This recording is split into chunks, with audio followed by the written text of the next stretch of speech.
Le Tour des Clochers vous est présenté par la Maison du Bon Pasteur, EHPAD associatif au service des prêtres et des laïcs dans le quartier Saint-Donatien à Nantes.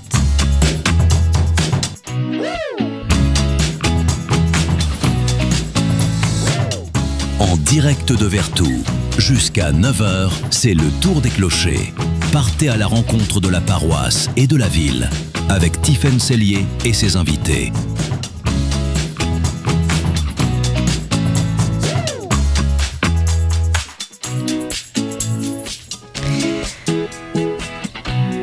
7h10 sur Radio Fidélité et comme chaque vendredi matin désormais, Tiffaine Cellier part à la rencontre des communautés chrétiennes de notre territoire avec le Tour des Clochers. Aujourd'hui, c'est à Vertou qu'elle a posé ses micros. Bonjour Tiffaine.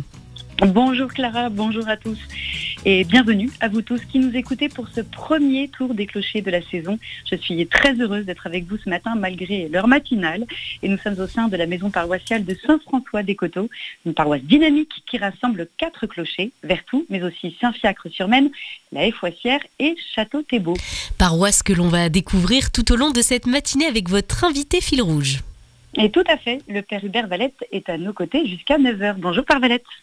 Bonjour Tiffaine, bonjour Clara, bonjour à tous. Père Valette, vous êtes le curé de cette paroisse depuis 1 an et vous allez nous accompagner tout au long de cette matinale. Avec vous, nous parlerons de votre parcours, de votre vision du ministère ici à Vertou et des projets qui font vivre cette communauté. Mais ce n'est pas tout. À partir de 7h30, nous serons rejoints par 2 paroissiens qui sortent tout juste des Laudes. Ils nous partageront leur expérience de la prière des pères, leur engagement dans la préparation au mariage ou dans des temps forts comme le carême et le congrès mission. Nous parlerons également solidarité avec 2 autres paroissiens engagés dans le pôle solidarité de la paroisse.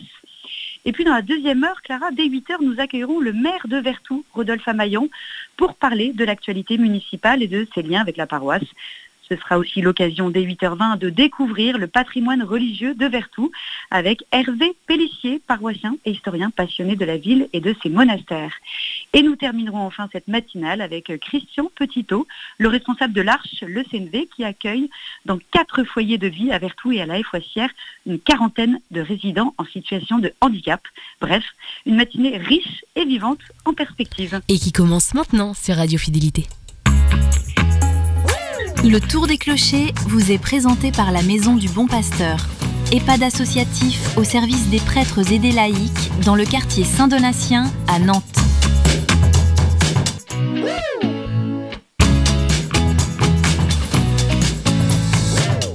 En direct de Vertou, jusqu'à 9h, c'est le Tour des Clochers. Partez à la rencontre de la paroisse et de la ville, avec Tiffaine Cellier et ses invités.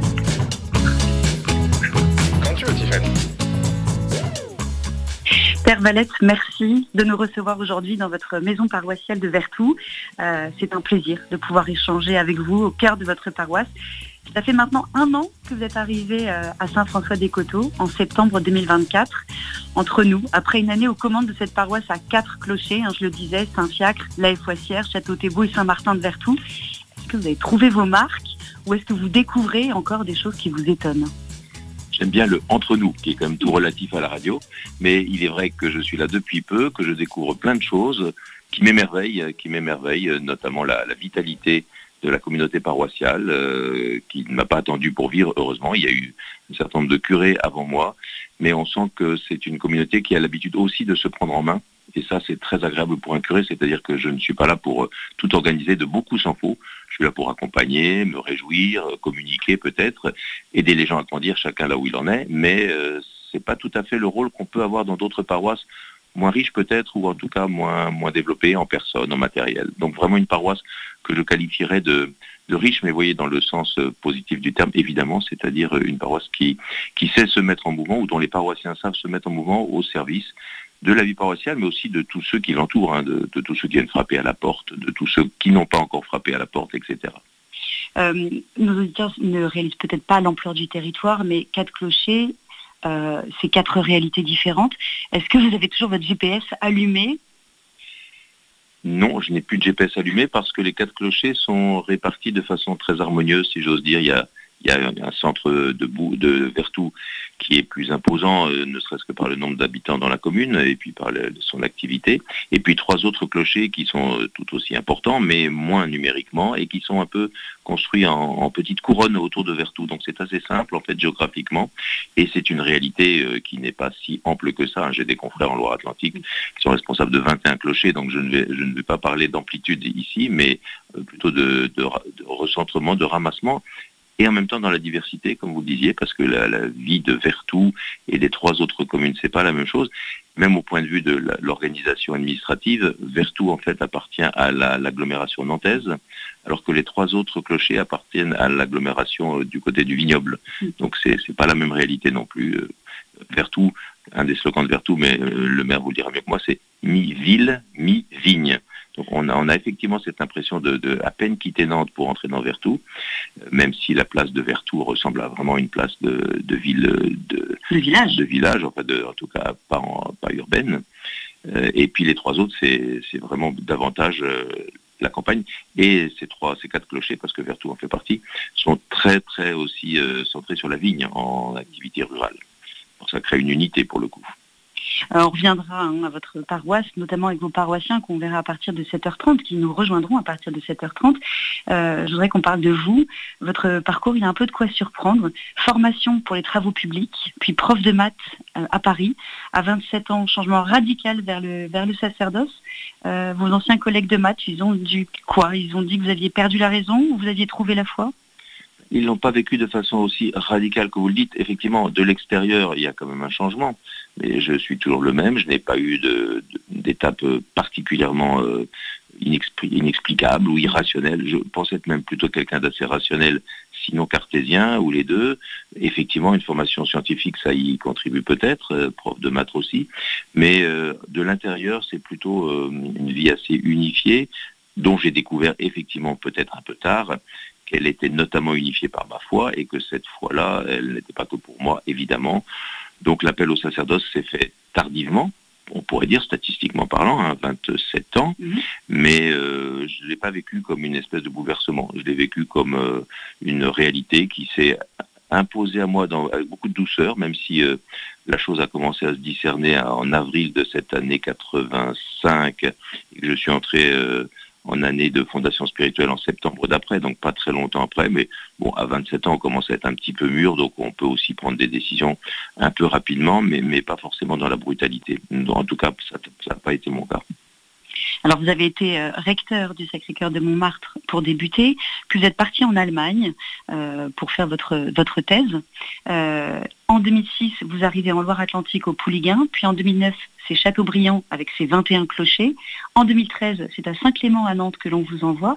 Comment vous vivez et comment vous avez vécu ces mutations, entre guillemets, et cette obéissance qui vous fait finalement quitter une paroisse quand parfois peut-être la mission n'est pas forcément totalement terminée? Alors, je me permets de dire que vous avez néanmoins sauté une petite étape. En 2013, je suis arrivé à Nantes, certes, mais j'ai d'abord été nommé curé de la paroisse Saint-Jean-Paul II, qui compte 2 églises, Sainte-Thérèse et puis Notre-Dame de Toutois, et où je suis resté 8 ans. Alors, je le dis quand même avec joie, parce que sinon, on pourrait penser que je suis un dangereux gyrovague qui reste pas plus de 4 ans quelque part. Ça a parfois été vrai, mais pas à Saint-Jean-Paul II, donc pas à Nantes. Et après, j'ai été à Saint-Clément. Il y a une forme de disponibilité quand on devient prêtre. Alors les auditeurs ont peut-être entendu parler du Sacré-Cœur de Montmartre là quand vous l'exprimiez.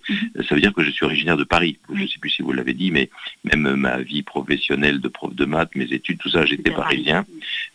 Donc le changement géographique, il a eu lieu à ce moment-là.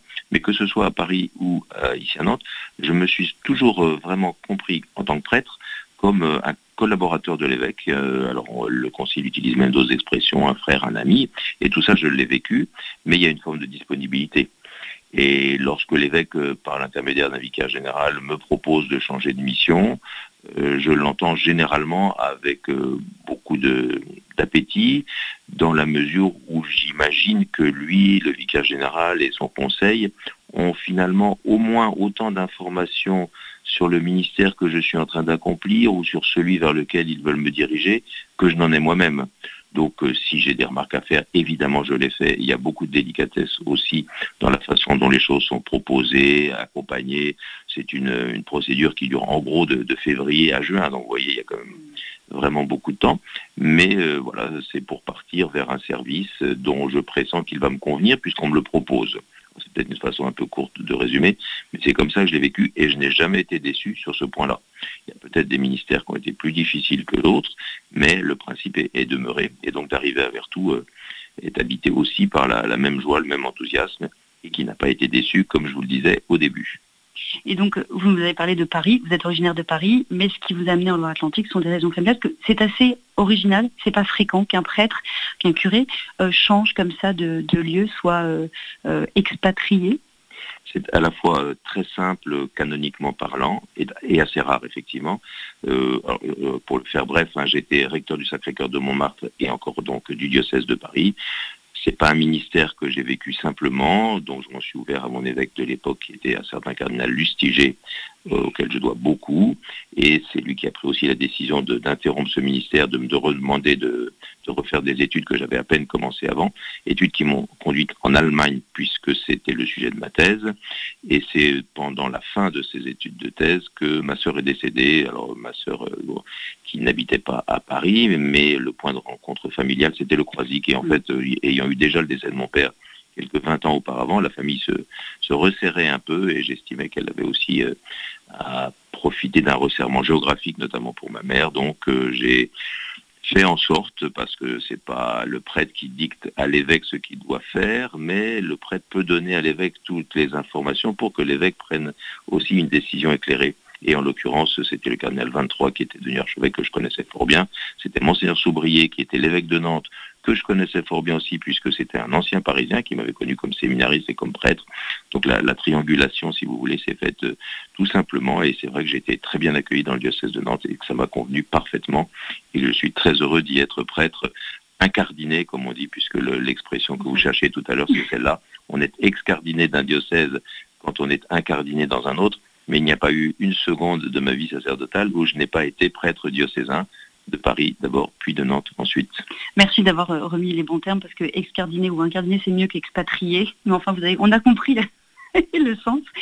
Je le disais tout à l'heure, il y a donc 1 an, vous êtes arrivé ici, à Vertou. Lors de votre première messe à Saint-Martin, l'église était comble, et un fidèle avait dit apprécier votre homélie, votre ouverture d'esprit et même votre humour. 1 an après, comment s'est développée cette relation avec les paroissiens? Est-ce que vous vous sentez vraiment adopté?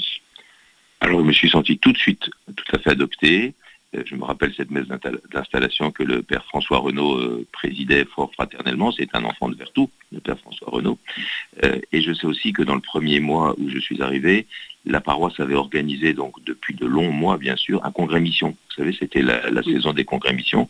Et il y en avait un à Vertou, ce qui n'était pas si évident, parce qu'il faut aussi une paroisse quand même qui soit capable de se prendre en main pour cela. Et donc j'ai profité dès mes premières semaines de ce congrès mission, dont je n'étais absolument pas l'artisan, mais immédiatement le bénéficiaire, précisément aussi pour y rencontrer tout un tas de paroissiens et voir de quelle façon des paroissiens très divers en fait étaient capables de travailler tout à fait ensemble pour un même week-end de 3 jours, tous azimuts. Et oui, justement, on en parlera, on reviendra sur ce congrès mission tout à l'heure avec un des paroissiens qui est un des fers de lance du congrès mission. Justement, votre paroisse, comme beaucoup d'autres, rassemble des catholiques aux sensibilités variées, des paroissiens de longue date et des familles arrivées plus récemment avec parfois des approches de la foi différentes.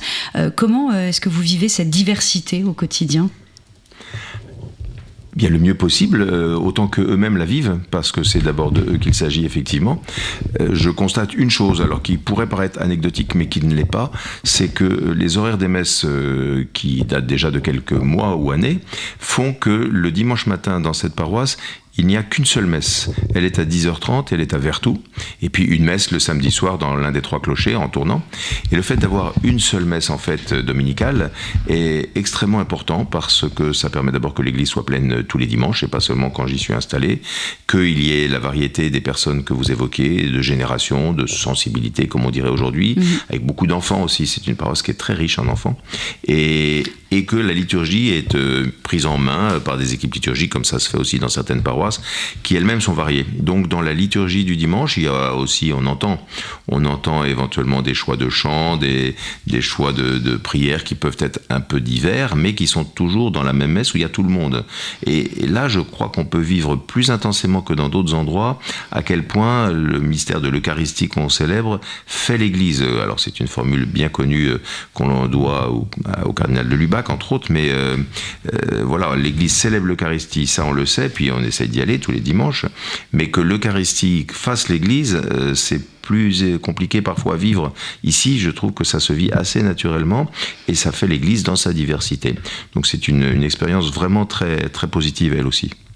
Est-ce que c'est parce que justement vous dites qu'il y a finalement peu de clochers, vous avez 4 clochers, est-ce que la réalité serait la même s'il y avait beaucoup plus de propositions, enfin des messes à différents endroits Vous connaissez le diocèse presque aussi bien que moi, ou en tout cas si c'est pas le cas, ça va le devenir, et vous verrez qu'effectivement beaucoup de mes confrères, et c'est aussi l'orientation que notre évêque nous donne, valorisent chaque dimanche un clocher. On ne peut pas être tous les dimanches partout, et tourner partout ne permet pas cette chose-là. Donc voilà, il y a des clochers qui ont spontanément ou naturellement la vocation à devenir ce clocher un petit peu prioritaire, ce foyer eucharistique, et je crois que c'est comme ça que ça se passe de plus en plus, quelle que soit du coup la taille du diamètre du cercle autour de ce clocher-là. Ici, c'est une amplitude assez réduite, assez ramassée, donc ça facilite le déplacement, mais le principe reste le même s'il y avait un peu plus de clochers, je pense.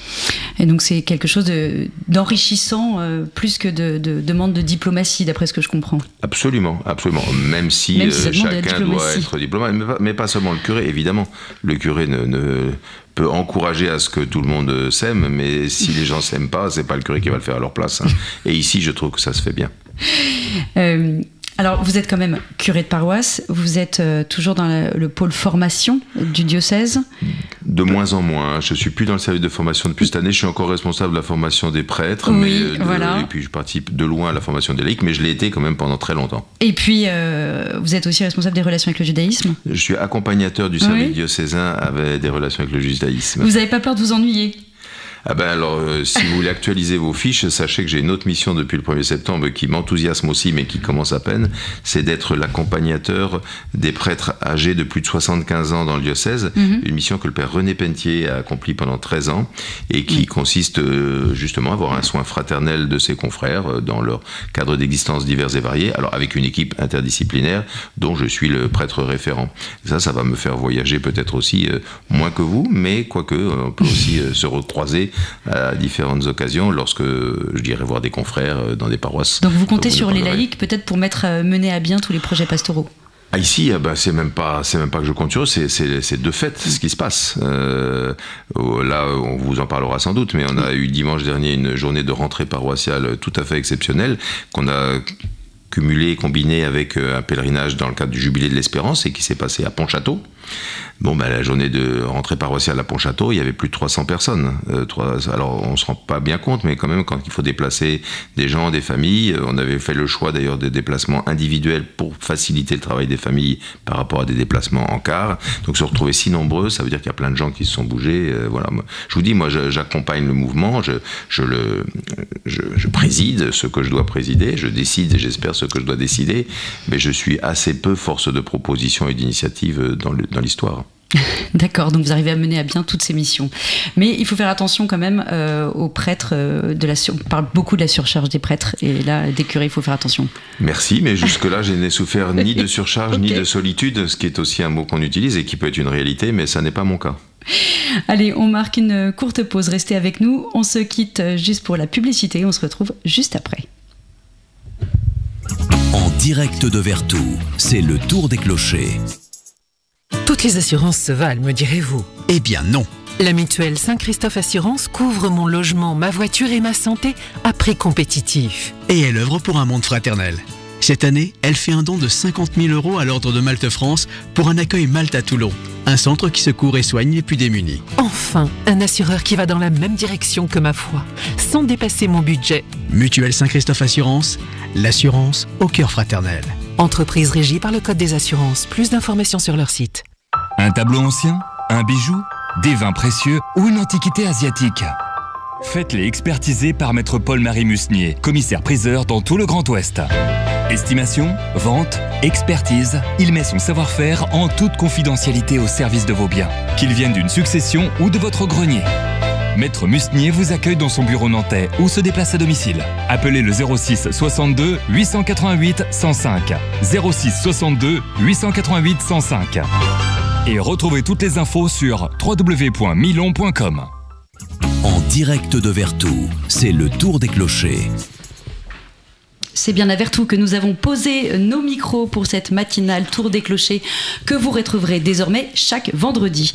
Le père Hubert Valette nous accueille ici dans la salle paroissiale de Saint-François-des-Coteaux et ensemble on a pu échanger sur son arrivée il y a 1 an à la tête des 4 clochers, Vertou, Saint-Fiacre-sur-Maine, la Haie-Foissière et Château-Thébault.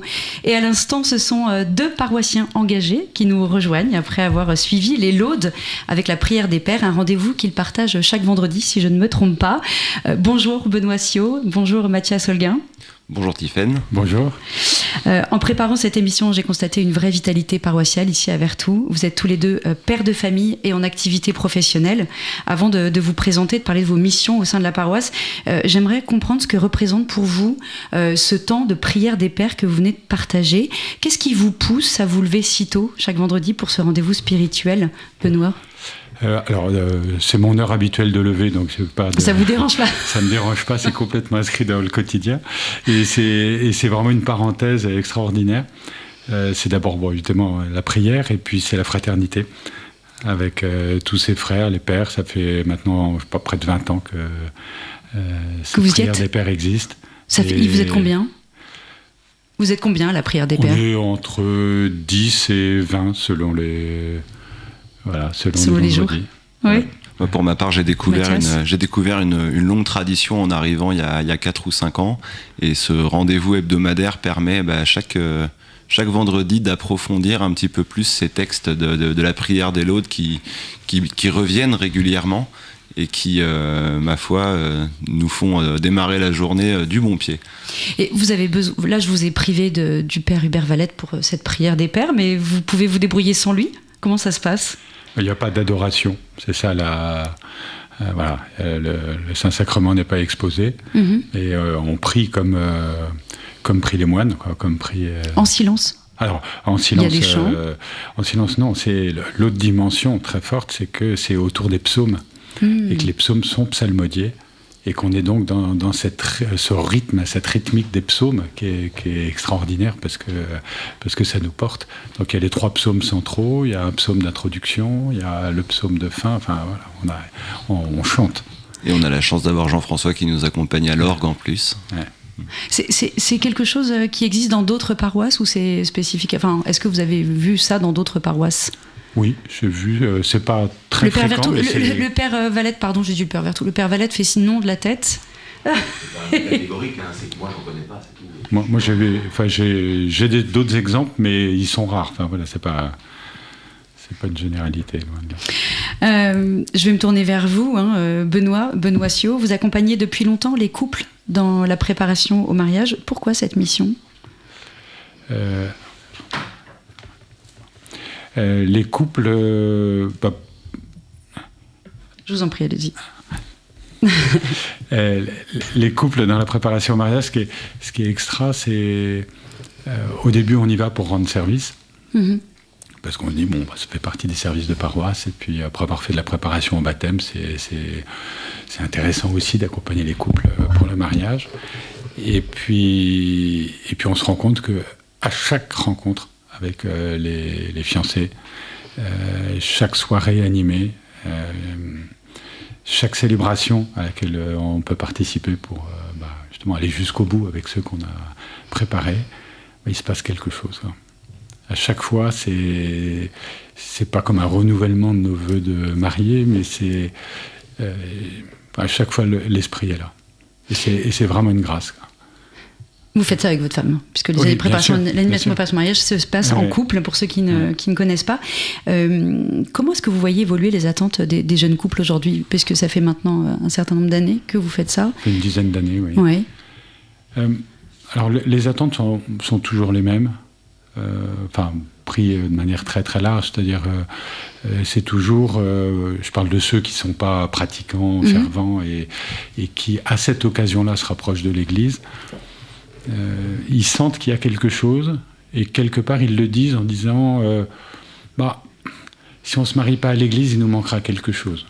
Voilà. Et il y a une parcelle de sacré, il y a quelque chose qui sentent qui est là. Alors soit par tradition familiale, mais se marier qu'à la mairie, pour eux, il manque quelque chose. Voilà, il manque quelque chose. C'est une vraie mission d'évangélisation finalement, parce que une fois que vous les avez vous leur avez proposé ce package de mariage à l'église en plus du mariage à mairie, il faut pouvoir les garder, ces couples. Il faut pouvoir les faire revenir. C'est quelque chose d'assez difficile à mettre en place, le post-mariage. Alors là, vous anticipez, vous avez même tout deviné. C'est ce qu'on va faire avec mon épouse cette année. On quitte la préparation à proprement parler et on va tester justement le post-mariage. Retrouver ces couples qui sont venus en leur proposant des nouvelles... Les retrouver, et on a une soirée retrouvailles là au mois de novembre. Et à partir de cette soirée retrouvailles, on va leur proposer de manière très explicite et très incarnée, puisqu'on sera là pour ça, de nous retrouver. On ne sait pas encore sous quelle forme, on ne sait pas ce que ça va donner, mais c'est clair qu'il y a des attentes. Oui. Vous ne savez pas si ça va marcher? Vous avez eu des réponses? Vous les avez sollicitées déjà? Non, on ne les a pas encore sollicitées. Merci de le rappeler d'ailleurs, parce que il va être temps de le faire et de trouver le moyen de le faire. Mais c'est pas une histoire de ça va marcher ou pas. Il suffit qu'il y ait un couple et puis ce sera très bien. Oui. Finalement, ça se compte pas en nombre. Non, jamais. Non. Vous êtes aussi engagé dans le parcours de carême intitulé 24 heures avec le Seigneur, un parcours qui s'est déroulé les 5 et 6 avril dernier et qui mêlait marche, rencontres et prières. Racontez-nous comment ça s'est passé. Alors, c'est inscrit dans un parcours de carême complet. Donc, il y avait tout un parcours de conçu autour de... Alors, il y a un support avec un livret qui était inspiré par Laudato Si. Et puis, l'an dernier, on avait beaucoup insisté sur la partie fraternelle. Donc il y avait des binômes, le parcours se suivait en binôme. Chaque binôme retrouvait une fraternité chaque semaine pour pouvoir échanger. Et il y avait des rencontres paroissiales avec l'inconnu de savoir qui on allait retrouver au moment où on se retrouvait à la paroisse. Notamment une semaine de jeûne, qui était la première semaine de carême.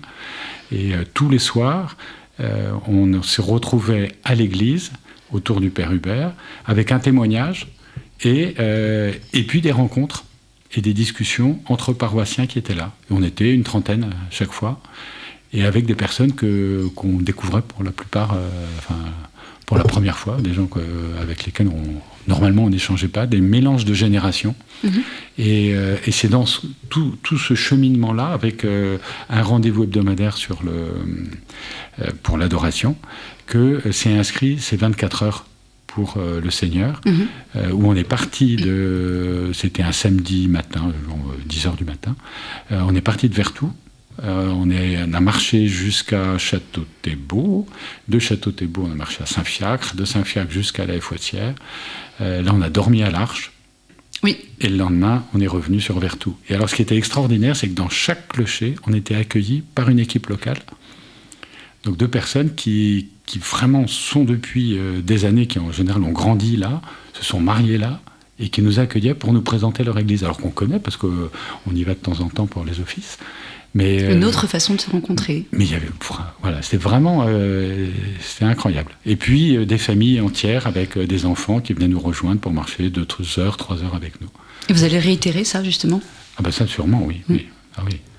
Mathias Holger, oui, je vous en prie. Moi, j'allais compléter un petit peu ce que disait Benoît, pour avoir vécu de loin ce parcours. En fait, ce parcours, il s'est inscrit au niveau paroissial dans l'agenda de l'approche vers Pâques.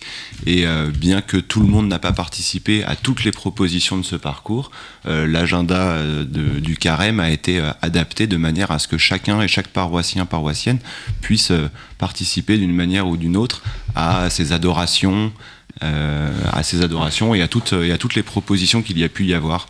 Donc ça a été un vrai élan de toute la paroisse, et certains d'entre nous ont pu participer plus précisément à certaines des propositions que décrivait Benoît. Donc ça peut être une bonne proposition à faire dans les autres paroisses. Oui, parce que notre ambition, c'est de faire un carême joyeux. Et alors c'est assez incroyable, quand je raconte à des copains, ils n'en croient pas leurs oreilles. On se retrouvait le soir pendant la semaine de jeûne, donc pour prier au lieu de dîner, et c'était joyeux. Et c'est important ça, de dire que le carême c'est joyeux. C'est pas que de la privation et de la tristesse. Oui, la conversion, c'est pas la flagellation. Oui. Mathias Holguin, je me tourne vers vous. Vous êtes engagé dans l'équipe d'animation paroissiale, ce qu'on appelle l'EAP. Qu'est-ce qui vous a conduit à vous y engager? Qu'est-ce que ça représente pour vous? Alors, qui est-ce qui m'a conduit à m'y engager? Je pense que le Seigneur y est pour quelque chose. Et ensuite, à l'époque, c'était le père Didier Dronot, qui était notre curé ici à Saint-François-des-Coteaux. Qu'est-ce qui m'a poussé à dire oui? Eh bien, une forme de discernement, l'envie de servir mes frères et sœurs en paroisse et de m'engager au service de l'amour de Dieu. Alors, vous avez connu l'ancienne équipe et vous êtes aussi maintenant impliqué dans la nouvelle. Qu'est-ce qui change et qu'est-ce qui reste essentiel dans cette mission d'animation? Les rôles de l'équipe d'animation paroissiale sont multiples, mais ils sont de décliner sous forme de projet paroissial l'ensemble des aspirations de chacun des paroissiens et des paroissiennes. Ce qui évolue en particulier cette année, c'est avec la mise en place, en tout cas dans le diocèse dont on fait partie, la mise en place d'un conseil paroissial missionnaire qui aura lieu 2 ou 3 fois par an, et qui aura pour but de discerner les aspirations et les envies profondes d'avancée et d'évolution de la paroisse. Et il sera il fera partie des missions de l'EAP que d'essayer de mettre en place ces aspirations par des actions concrètes. L'EAP, en général, les gens restent combien de temps? Alors on est tous engagés pour un mandat de 3 ans renouvelable. Voilà. Ok. Vous avez été aussi un des fers de lance du congrès Mission 2024 ici à Vertou. Le père Valette nous en parlait tout à l'heure. Quel impact, selon vous, il a eu sur la dynamique paroissiale? Et puis ensuite, qu'est-ce que cette expérience vous a apporté à vous personnellement? Concernant l'impact sur la vie paroissiale, moi j'ai vu énormément de paroissiens et de paroissiennes, et c'est une des grandes forces du vivier de Saint-François-des-Coteaux, c'est qu'on a énormément de frères et sœurs en paroisse qui sont engagés, et donc on a vu un élan missionnaire absolument incroyable se mettre en place, et chacun à sa manière a pu y contribuer.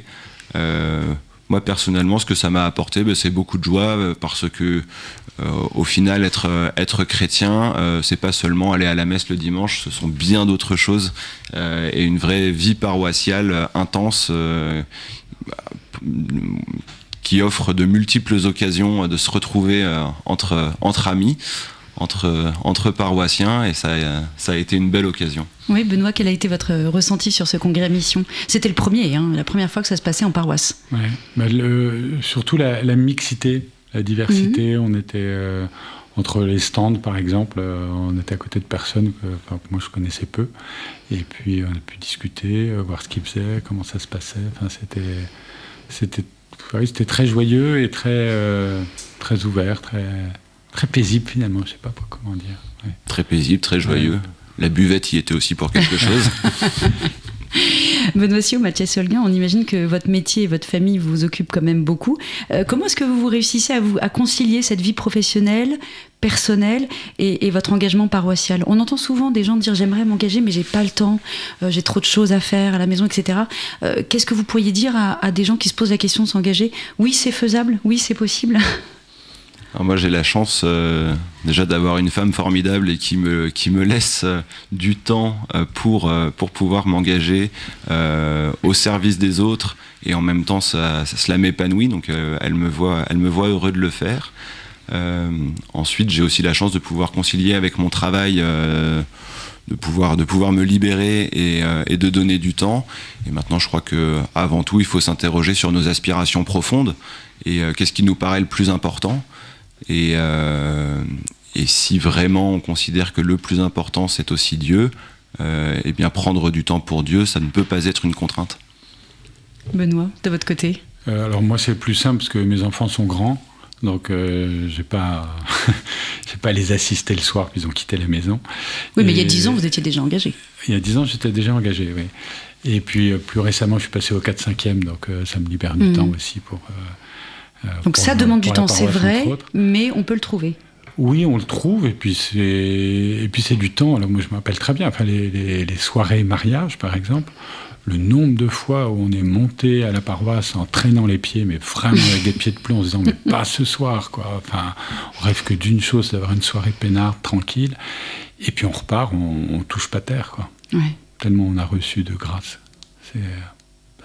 C'est important de le dire, c'est important de le signaler. Merci à tous les deux, merci Benoît Siot, Mathias Holguin, merci pour vos témoignages.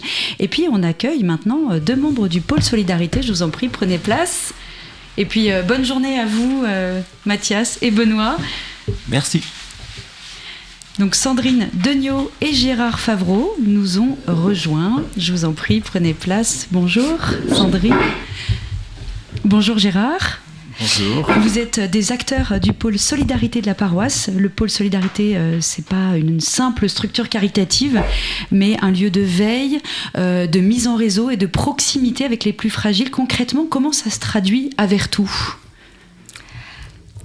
Alors, qui veut répondre ? Ne vous battez pas. On ne va pas se battre. Je laisserai Gérard parler plus peut-être de l'historique du pôle Solidarité. Alors concrètement sur Vertou, donc là on est une équipe de 5 personnes qui composent donc le pôle Solidarité. On se rencontre 6-7 fois dans l'année et puis on fonctionne aussi avec un pôle Solidarité élargi. Ce qui nous semblait intéressant, c'est de rassembler tous les acteurs de la solidarité, de la fraternité sur notre paroisse. Donc ça inclut effectivement des membres du Secours catholique, du CCFD, des groupes convivialité, de l'Arche, je vais en oublier, parce qu'ils sont très nombreux sur Vertou, on a cette chance-là. Et c'était intéressant d'avoir un regard sur ce qu'ils faisaient, les besoins aussi qu'ils pouvaient avoir. Et pour être en lien, enfin moi je pense que le pôle Solidarité, c'est tisser des liens, c'est mobiliser les paroissiens autour de cette thématique sans arrêt et faire aussi que la solidarité soit bien au cœur des préoccupations de la paroisse. Oui, parce que la solidarité, c'est pas seulement l'affaire d'une poignée de paroissiens.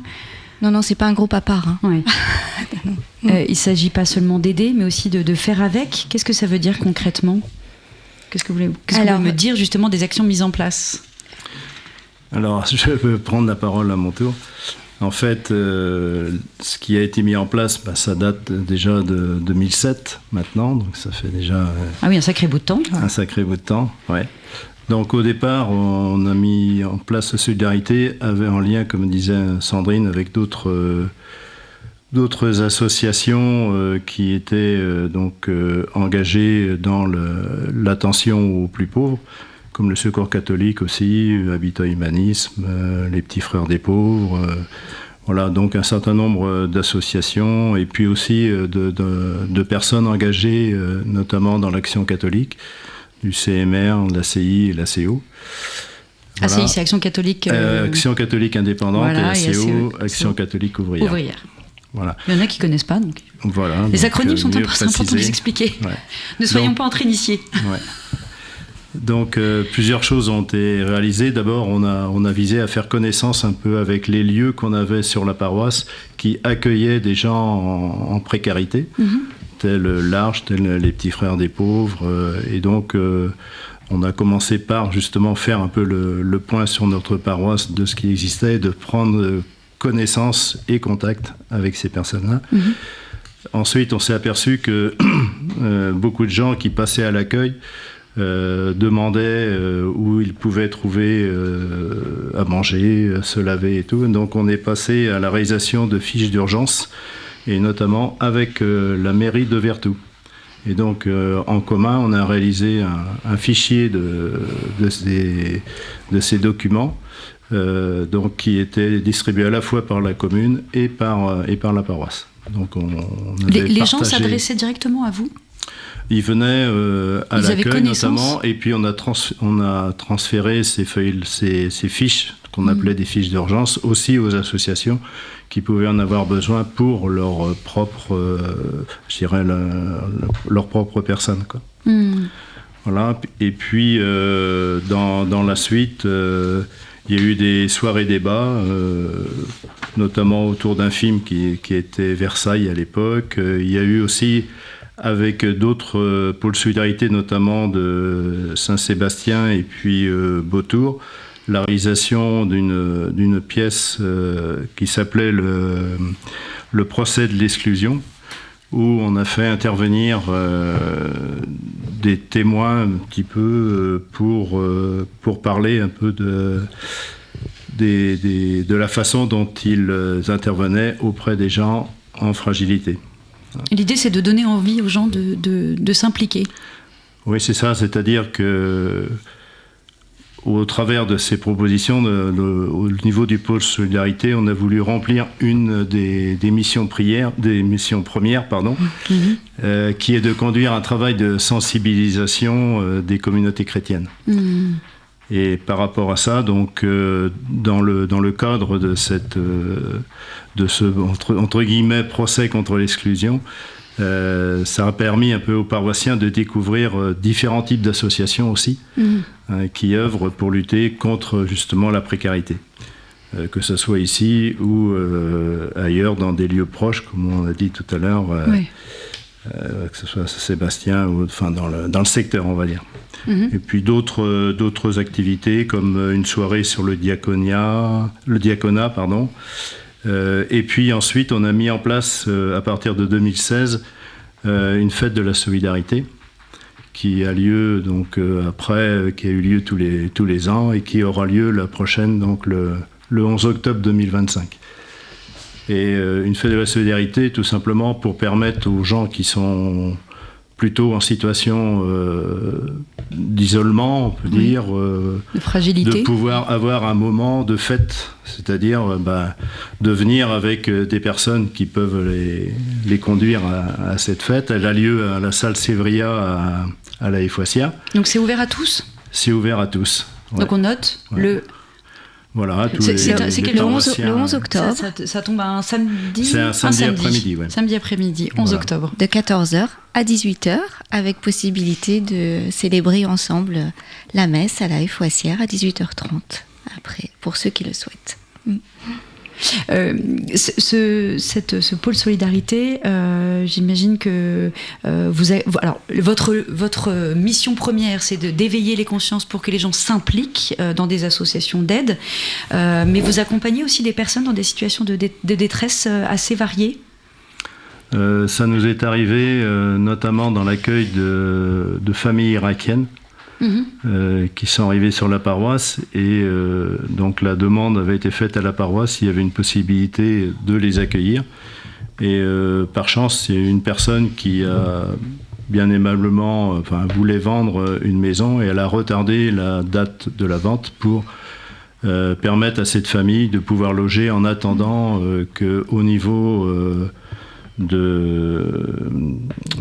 des instances administratives, elles puissent être relogées en tant que demandeurs d'asile dans un autre endroit, quoi.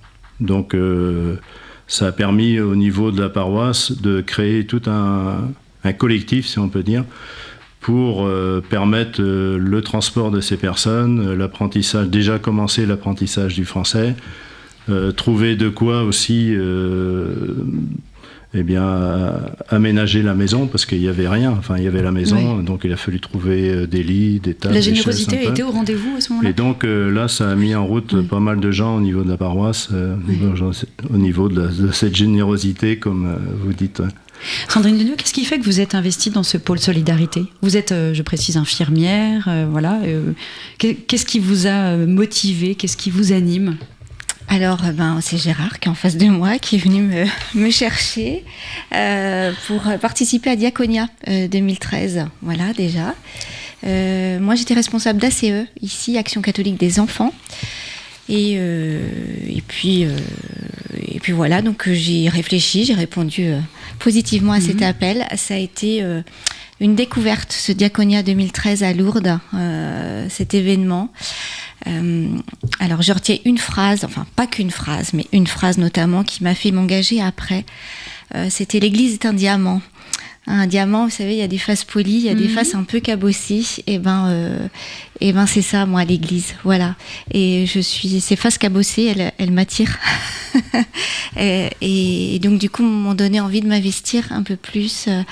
Et le pôle solidarité répondait à ces attentes-là, notamment, c'est pas que, hein, parce que je crois que avant tout, ça répondait aussi à ma mission de baptiser. Je pense que c'était ça. C'est d'abord une manière d'être, je crois, en fait, et d'agir à la lumière du Christ auprès des plus pauvres. Hein. Et pour moi, humaniser, ça faisait écho aussi à mon métier, à ce que je fais au quotidien. Et humaniser, je pense que c'est évangéliser, je crois. Voilà. Et vous, Gérard, qu'est-ce qui vous anime dans cette mission ? Je veux dire, dans cette mission, c'est faire aussi que le pôle solidarité soit déjà une chance pour ceux qui participent, mais aussi pour les paroissiens, parce que pour les paroissiens, on leur permet aussi d'ouvrir les yeux un peu sur la condition de personnes qu'ils ne soupçonnaient pas. Et qui ne voient pas toujours. Et de voir aussi que des gestes simples, des regards de compréhension, des participations à des actions proposées peuvent permettre à ces personnes de se relever. Ouais. Donc c'est-à-dire à la fois, il y a, je dirais, dans la paroisse, il y a les 3 piliers. Hein. Il y a la prière, le spirituel. Et puis, tout ce qui est, je dirais, sacrement, et puis le pilier aussi de la charité, quoi. Oui.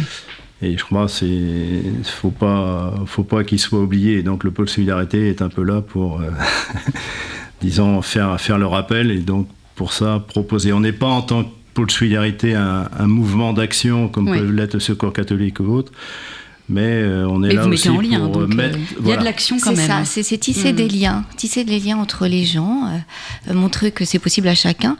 Et puis aussi, je pense qu'on a l'image de Vertou, un peu une population aisée, où tout va bien.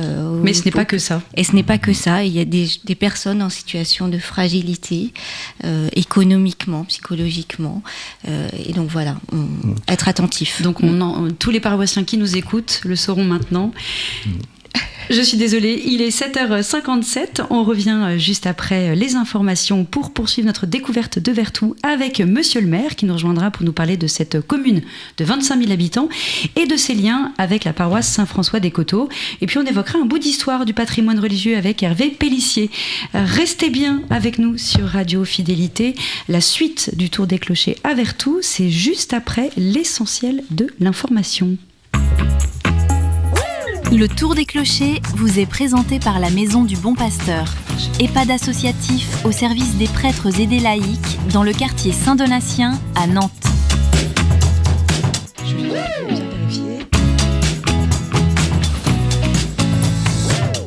En direct de Vertou, jusqu'à 9h, c'est le Tour des Clochers.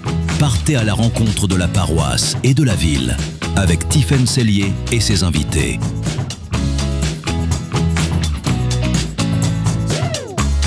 Toutes les assurances se valent, me direz-vous? Eh bien non. La mutuelle Saint-Christophe Assurance couvre mon logement, ma voiture et ma santé à prix compétitif. Et elle œuvre pour un monde fraternel. Cette année, elle fait un don de 50 000 € à l'Ordre de Malte France pour un accueil Malte à Toulon, un centre qui secourt et soigne les plus démunis. Enfin, un assureur qui va dans la même direction que ma foi, sans dépasser mon budget. Mutuelle Saint-Christophe Assurance, l'assurance au cœur fraternel. Entreprise régie par le Code des assurances. Plus d'informations sur leur site. Un tableau ancien, un bijou, des vins précieux ou une antiquité asiatique. Faites-les expertiser par maître Paul-Marie Musnier, commissaire-priseur dans tout le Grand Ouest. Estimation, vente, expertise, il met son savoir-faire en toute confidentialité au service de vos biens, qu'ils viennent d'une succession ou de votre grenier. Maître Musnier vous accueille dans son bureau nantais ou se déplace à domicile. Appelez le 06 62 888 105. 06 62 888 105. Et retrouvez toutes les infos sur www.milon.com. Une fenêtre Jeannot, c'est un cadre, comme celui d'un tableau. C'est un cadre de vie, le vôtre. Depuis plus de 50 ans, le réseau français de menuisiers créateurs Jeannot conçoit et pose des fenêtres et portes sur mesure pour vous aider à créer vos plus beaux cadres de vie. Jeannot, menuisier créateur. Changez votre cadre de vie sur jeannot.com. Radio Fidélité, il est 8h.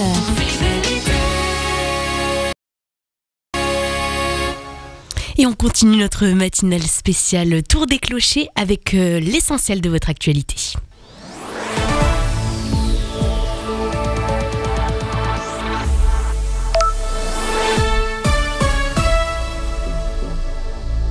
L'essentiel de l'actualité, Emmanuel Macron a annoncé hier soir l'envoi de 3 Rafales en Pologne. Objectif, renforcer la protection de son espace aérien après l'intrusion de drones russes. Les appareils français patrouilleront aux côtés des alliés de l'OTAN sur le flanc est de l'Europe. Plusieurs pays européens envisagent également de déployer des renforts. À Paris, un homme d'une 50aine d'années a été grièvement blessé lors d'une attaque au couteau dans le 7e arrondissement. Son pronostic vital n'est pas engagé, mais l'agresseur est toujours en fuite. Une enquête a été ouverte pour tentative d'assassinat. À l'international, autre enquête, les autorités américaines lancent un nouvel appel à témoignages pour retrouver le meurtrier de Charlie Kirk. L'influenceur pro-Trump s'est fait tuer d'une balle mercredi lors d'un débat public dans une université de l'Utah. La police fédérale propose jusqu'à $100 000 de récompense pour toute information. Et puis du sport avec la reprise de la Ligue 1 ce soir. La 4e journée s'ouvre avec un Lorient-Marseille au Vélodrome. Coup d'envoi à 20h45. Autre match ce week-end, Auxerre-Monaco demain soir. PSG Lens et Rennes-Lyon dimanche. Au classement, Paris est en tête, Lyon et Lille juste derrière. Votre journal du jour présenté par Marie Serfati.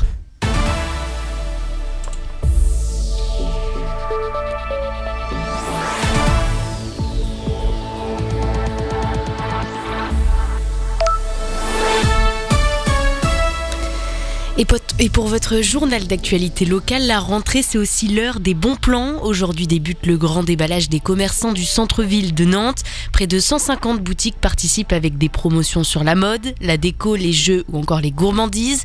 2 jours de shopping en plein air pour soutenir le commerce de proximité, malgré l'annonce d'une manifestation. L'association Plein Centre appelle les commerçants à rester mobilisés. Dans les rues, un autre événement qui reste dans l'incertitude. À Nantes, le Grand Barathon, une tournée de bars prévue les 16 et 17 octobre prochains fait polémique. Des élus municipaux et commerçants s'y opposent, dénonçant un événement à risque qui cible surtout les jeunes et les étudiants. Ils pointent l'absence d'autorisation et d'occupation de l'espace public et rappellent que l'alcool est la 2e cause de mortalité évitable en France. L'alcool, lui, reste l'une des principales causes d'intervention des pompiers en Loire-Atlantique. Mais pour le moment, direction la Croatie pour une 15aine d'entre eux. Ils participent jusqu'à dimanche au championnat du monde de secours. Objectif, démontrer leur savoir-faire et s'inspirer des pratiques venues d'ailleurs. L'année dernière, l'équipe de secours et de soins d'urgence avait terminé à la 1re place. Un grand succès pour eux, mais aussi pour cette exposition à Nantes.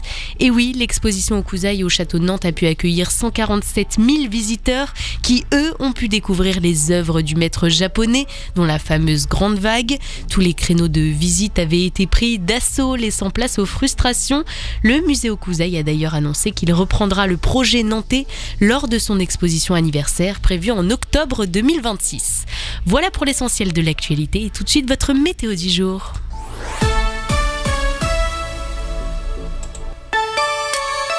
Hiver comme été, soyez toujours protégés avec la mutuelle Saint-Christophe Assurance. Pour vos contrats santé, auto, habitation, faites le choix d'un assureur catholique et solidaire. Renseignez-vous sur saint-christophe-assurance.fr. Ce matin, c'est une ambiance mitigée. C'est un ciel gris qui vient de se lever et qui domine, mais déjà de belles percées de lumière se font sentir, sauf vers Nantes, où des précipitations sont attendues. Vous avez 17 degrés actuellement à Blain, Bouvron ou Savenay, 18 à Saint-Brévin-les-Pins, Corcep et Paimboeuf. Cet après-midi, entre nuages lourds et éclaircies passagères, Vertou, la ville de notre Tour des Clochers aujourd'hui, profite d'une douceur plutôt agréable. 19 degrés sont attendus à Rezé, Bouguenais. 18 degrés pour Ancenis, Ligné ou Mésanger, 17 à Valette, le Landreau ou la Boisière du Doré. En soirée, le ciel se charge peu à peu, les pluies se rapprochent mais resteront discrètes.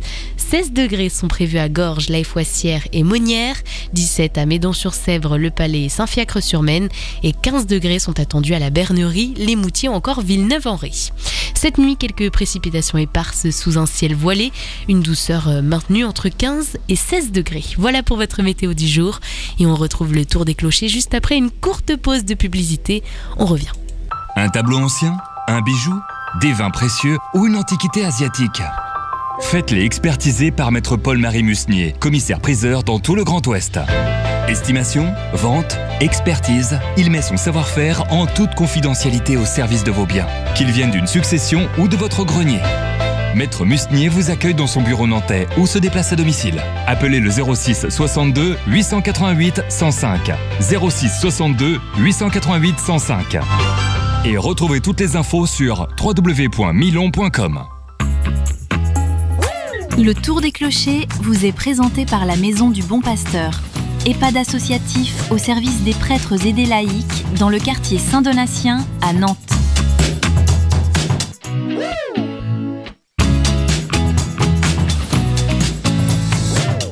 En direct de Vertou, jusqu'à 9h, c'est le Tour des Clochers. Partez à la rencontre de la paroisse et de la ville, avec Tiffaine Sellier et ses invités. Il est 8h passé de 6 minutes et nous poursuivons notre tour des clochers à Vertou, toujours en compagnie du père Hubert Valette, curé de la paroisse depuis maintenant 1 an. Cette paroisse Saint-François-des-Coteaux que nous découvrons ce matin et qui rayonne sur 4 communes. Mais c'est bien à Vertou qu'elle a son cœur, dans cette ville de 25 000 habitants qui allie tradition viticole et modernité. Pour nous parler de ce territoire et de la place qui occupe la communauté chrétienne, nous sommes rejoints par Rodolphe Amaillant. Bonjour monsieur le maire. Bonjour à tous. Monsieur Amaillant, nous sommes début septembre, la rentrée municipale bat son plein et en juin dernier, vous avez adopté le nouveau projet éducatif de territoire 2025-2028. Quelles sont les priorités pour les 3500 enfants vertaviens concernés ?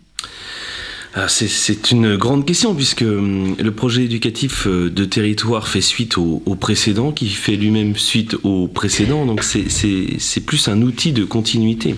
Ce qui est important, c'est l'intention et l'ambition qu'on porte aux enfants. Et à Vertou, j'ai souvent cette petite phrase, on est là pour créer les conditions de réussite et d'épanouissement de chaque enfant à Vertou. Alors ça prend des formes différentes suivant l'enfant et suivant son degré de maturité, comme on dit, mais justement, le PEDT est l'outil qui permet de créer les moyens pour que chaque enfant s'y retrouve et commence à grandir sereinement et de manière apaisée à Vertou. Et on appelle ça la politique Grandir ensemble.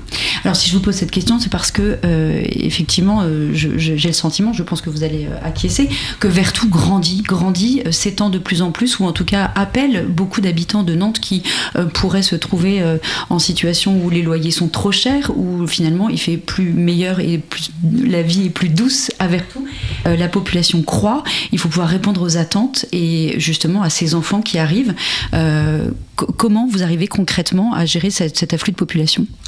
Alors d'abord, on a une croissance régulière. Alors certes, la ville se développe et c'est tant mieux parce qu'une ville qui est repliée sur elle-même, qui se sclérose, est une ville qui se sclérose. Donc je suis très heureux que la ville, sous l'impulsion des maires successifs, se développe.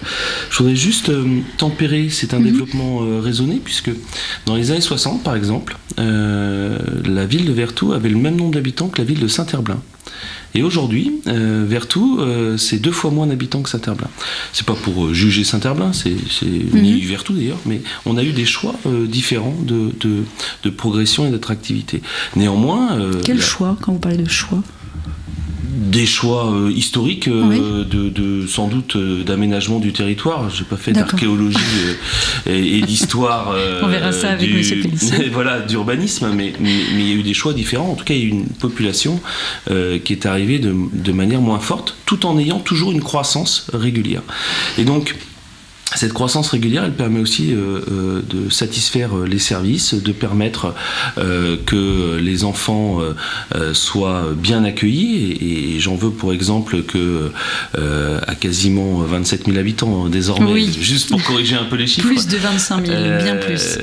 Nous construisons une école, voilà, une nouvelle école qui va ouvrir après les vacances de la Toussaint et qui va permettre d'accueillir et de préparer l'arrivée des nouveaux enfants sur Vertou et permettre qu'ils soient toujours accueillis dans de bonnes conditions. Voilà, c'est un peu l'exemple de Vertou. On continue à croître et en même temps on développe les services qui permettent aux gens qui sont là d'avoir toujours la même qualité de vie et aux gens qui arrivent d'atteindre cette même qualité de vie que ceux qui vivent déjà à Vertou depuis longtemps. Vous parlez d'école, il y a aussi la création d'un lycée parce que la plupart des enfants, des jeunes vertaviens sont obligés d'aller loin pour le lycée.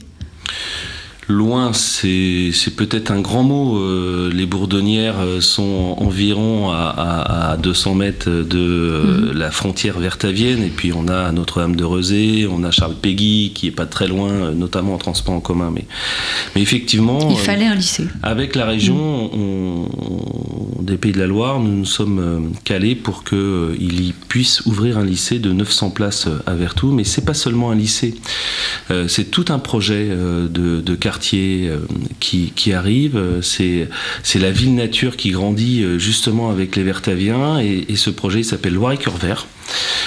C'est l'arrivée d'un lycée, c'est la requalification de la voie et de la route du boulevard qui est devant, c'est la passerelle mobilité douce sur un pont historique, le pont du Chêne à Vertou, c'est la liaison entre deux parcs qui rénovés vont devenir, le sont déjà d'ailleurs, le poumon vert de la ville. C'est un campus sportif qui va arriver avec de nouveaux équipements, là aussi pour continuer à accueillir de nouveaux services. C'est aussi un réseau de chaleur parce que grandir c'est bien, mais grandir en étant responsable c'est encore mieux. C'est donc beaucoup de projets à venir qui sont portés, je le dis, par des élus qui travaillent beaucoup et qui s'engagent beaucoup. Et la notion de l'engagement, je sais qu'elle est partagée avec le père Hubert. On en parle beaucoup ensemble et je suis très heureux que et la paroisse et la mairie soient des terreaux de l'engagement. On sent qu'il y a une bonne ambiance entre vous. On va y revenir juste. Avant cela, monsieur Amaillan, au-delà de Vertou, vous portez désormais une casquette départementale depuis votre élection en janvier à la présidence de l'association des maires de Loire-Atlantique. Comment est-ce que vous arrivez à concilier ces deux responsabilités ? D'abord, c'est des responsabilités qui parfois se chevauchent. Quand je travaille pour les maires au niveau départemental, je travaille un peu à Vertou. Et puis je me dis aussi que si mes pères m'ont... Pardon. Père P-A-I-R-E. P-I-R. Oui, P-I-R-S, pardon. Si mes pères m'ont élu, c'est aussi parce que sans doute... À Vertou, il s'est passé des choses qui n'étaient pas tout à fait mauvaises. Sinon, je ne crois pas qu'on soit élu. Et donc, j'arrive à concilier des bénéfices pour mes collègues au niveau départemental et aussi des bénéfices pour Vertou. Je crois qu'il y a une forme de mutualisation du temps. Et je crois aussi beaucoup à ce qu'on puisse s'inspirer des pratiques dans d'autres communes, et donc ça me permet aussi de ramener des bonnes idées à Vertou, tout en étant dans l'humilité de l'action, parce qu'on ne peut pas tout faire non plus. Et on peut pas non plus singer tout ce qui se fait dans toutes les communes. Père Valette, on est ce matin dans la maison paroissiale, c'est l'occasion de parler justement de cette relation particulière entre la paroisse et la commune. Après un an passé ici, comment vous percevez ces liens ? Alors d'abord, en ce qui me concerne, quand je suis arrivé ici, c'est-à-dire Saint-François-des-Coteaux, donc avec les 4 communes que vous citiez, une de mes grandes joies a été de pouvoir retisser plus concrètement, plus charnellement des liens avec précisément des élus locaux, avec des services municipaux, ce qui est quand même très compliqué, pour pas dire impossible à faire à Nantes. Enfin, à Nantes, j'ai pas eu beaucoup de ce type de contact. Je les avais eus quand j'étais à Châteaubriand, et là, je peux les retrouver, et c'est une grande joie, et c'est très important. Enfin, en tout cas, en ce qui me concerne, la relation avec la vie locale, le tissu associatif. Il y avait le forum des associations à Vertou samedi dernier où nous nous sommes croisés à nouveau.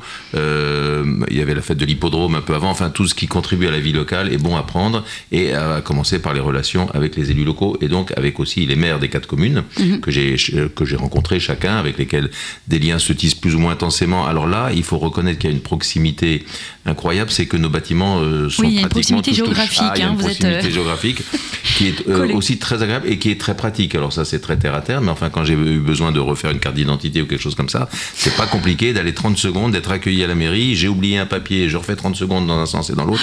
Bref, il y a une vraie proximité déjà physique qui facilite aussi des rapports qui sont par ailleurs très bons, et effectivement, avec mon voisin immédiat. Donc, on est à la maison paroissiale, mais je ne pense pas qu'il y ait eu beaucoup de trajets à faire pour venir ce matin. C'était simple. Ça, c'est pratique. C'est pratique. Dernière question rapidement. On connaît la crise des vocations pour les prêtres. On en a découvert une qui touche les maires.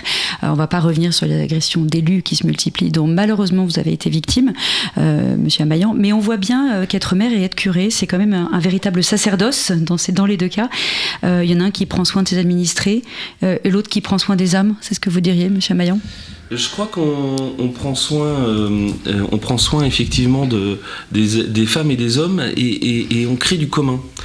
Chacun avec nos responsabilités, mais on crée des communautés d'habitants, on crée des cercles de confiance. On avance pour créer aussi des gens qui aiment à se revoir. Et donc finalement, on crée de la convivialité. On crée des racines d'une communauté, on crée de l'engagement. Et on a un cycle de l'engagement avec l'Association des maires de France, dont vous parliez tout à l'heure, pour montrer que s'engager c'est beau, et s'engager c'est la mère de toute création de la société. Je crois en l'engagement. Vous avez dans cette salle des gens qui sont engagés. Il y a plein de manières de s'engager, et je crois que c'est très beau de le mettre en lumière et en valeur. Et j'ai l'audace de penser que, avec l'humilité dont fait preuve le père Hubert quand il est arrivé à Vertou, alors qu'il a un parcours quand même assez impressionnant, même quand on le regarde de la fenêtre du maire, je crois que l'humilité et l'audace avec laquelle il s'engage dans cette paroisse avec l'ensemble du conseil paroissial, eh bien, ça fait honneur justement à ces valeurs de l'engagement. Père Valette. Sur un point d'étymologie, puisque vous évoquez un sacerdoce qui aurait été commun avec monsieur le maire et moi, j'aurais plutôt été dans une autre direction, puisqu'on a parlé du prendre soin, et prendre soin en latin c'est curare, ce qui a donné curé. Donc je pense qu'on a plutôt tous les deux une même fonction de curé entre guillemets que de sacerdoce. Mais c'est une autre discussion. Ou vocation, oui. Voilà. On pourra revenir sur l'étymologie. Merci beaucoup. Merci. Il est 8h17, et pour mieux comprendre les racines de cette paroisse et l'histoire de ces 4 clochers, nous recevons maintenant Hervé Pellissier, paroissien féru d'histoire, qui va nous éclairer sur le patrimoine religieux de ce territoire. Monsieur le maire, merci, mais vous pouvez rester avec nous si votre agenda vous le permet. Malheureusement pas. Eh bien alors je vous souhaite une très bonne journée. Merci beaucoup. À vous. Merci. Bonjour Hervé. Bonjour madame.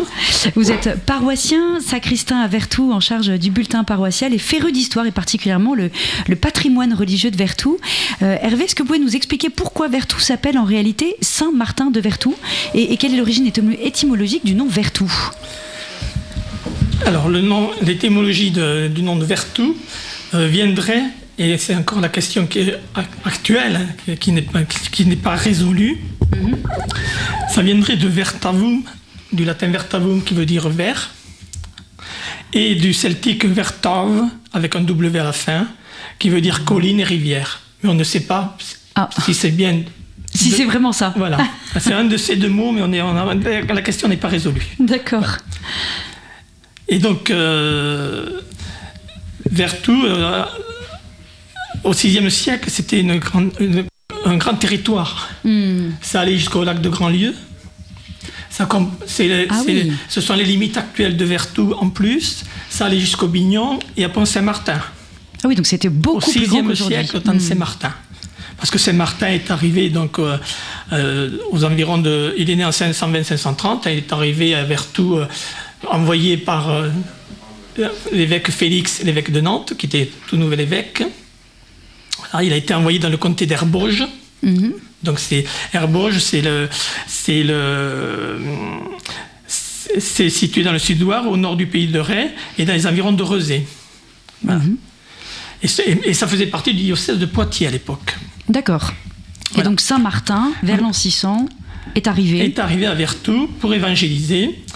Et vers 575, il a construit son premier monastère, ici à Vertou, où nous sommes, puisque le centre paroissial, l'église et le presbytère sont sur le territoire du premier presbytère, le premier monastère fondé par Saint-Martin de Vertou. D'accord. Voilà. Et il a fondé aussi un deuxième monastère. Alors celui-ci, c'est pour les hommes, et un deuxième monastère pour les femmes, au prieuré Saint-Pierre. Qui se trouve sur les coteaux de la Sèvre, à côté de la chaussée des moines. Et ce sont les petits frères des pauvres qui ont acquis depuis 1976 ce site pour accueillir les personnes âgées. C'est ça, c'est les petits frères des pauvres qui sont actuellement au bord de la chaussée. Voilà, qui accueillent les plus démunis ou qui souffrent d'isolement. Ok. Et il y a une légende autour du bâton de Saint-Martin planté à l'emplacement de la cure actuelle. Oui, alors il s'agit d'un if. D'un if. Qu'est-ce que c'est? IF. C'est un arbre. Ah oui, un if, pardon. If. C'est un arbre. Et donc oui, il l'aurait planté avant de partir, avant de faire ses adieux aux moines, à sa communauté. Et donc il aurait poussé, et il y a des écrits qui disent qu'au XVIIe siècle, cet if existait encore. Et effectivement, il pourrait exister, puisqu'un if peut vivre plus de 1000 ans. Ouf. Il n'y est plus actuellement? Il n'y est plus. C'est dommage. Entre 1470 et 1650, les moines ont entrepris la fameuse chaussée des moines. Quel était son rôle et pourquoi est-ce qu'elle est si importante pour Vertou, Hervé? Déjà vers la 1000, quand les moines ont construit ils ont construit un gué pour relier les deux rives de la Sèvre. Voilà. Et un gué, alors expliquez-moi.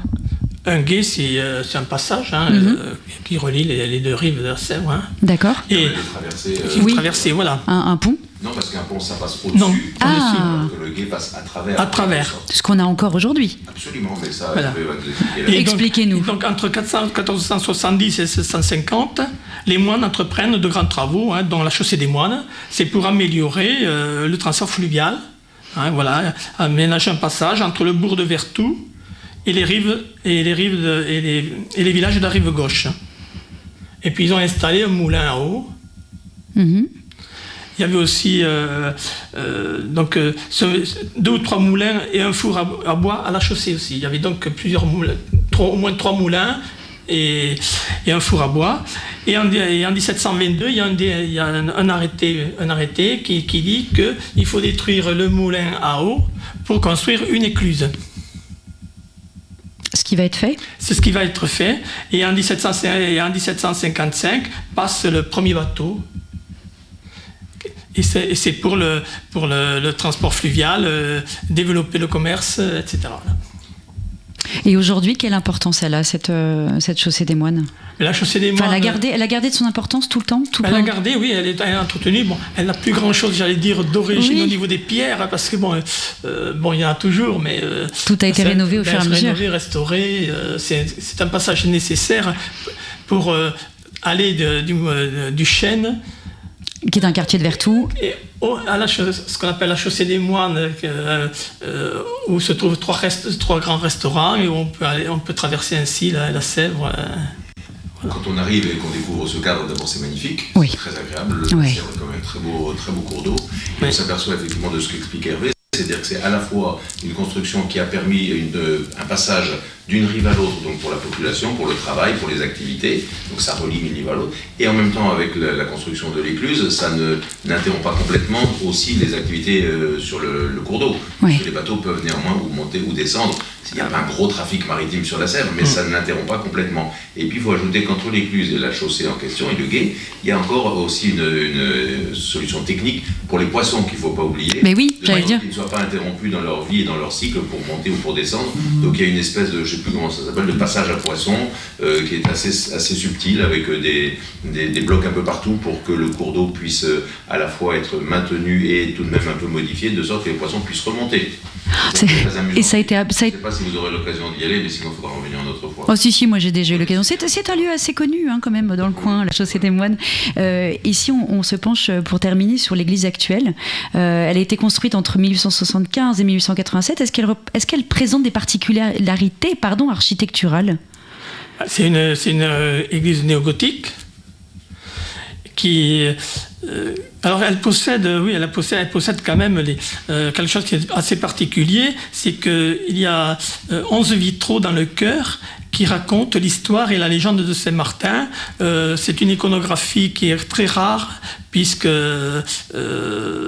on ne trouve pas beaucoup d'églises où il y a autant de vitraux qui racontent l'histoire d'un saint. Et en plus nous avons un ciborium. Peut-être expliquer ce oui, alors j'allais dire. On pourrait dire baldaquin aussi. Le ciborium, c'est l'endroit où se trouve le tabernacle, où se trouve le ciboire à l'intérieur, c'est-à-dire les hosties consacrées. C'est une construction architecturale assez imposante qui effectivement à d'autres endroits c'est un dais, un baldaquin, on peut penser à la basilique Saint-Pierre. Ouais. Donc quand ça prend le nom de ciborium, je suppose c'est comme la racine là encore l'indique, ciboire, de nourriture. Donc c'est cette architecture-là, mais au-dessus du tabernacle, pour mettre en évidence le tabernacle, ce qui fait que quand on entre dans l'église, le regard est un peu orienté par ce ciborium vers le tabernacle. Donc et puis c'est une belle réalité architecturale. Alors forcément, la radio, les auditeurs ne vont pas pouvoir en profiter, mais ils n'ont qu'à venir. Non, mais quand vous le dites, ça donne envie. Et puis nous avons aussi dans le chœur les 12 apôtres. D'accord. Qui sont représentés. Vous dites qu'il y a les 12 apôtres. Il y a des statues. Les statues des 12 apôtres autour qui ont été sculptées tout autour du chœur. D'accord. Et le chœur est enrichi aussi d'un orgue qui a été béni en 1890, un orgue de bière, et qui a la particularité d'être moitié encavé. C'est-à-dire les tuyaux sont une partie sous le sol et une partie au-dessus du sol.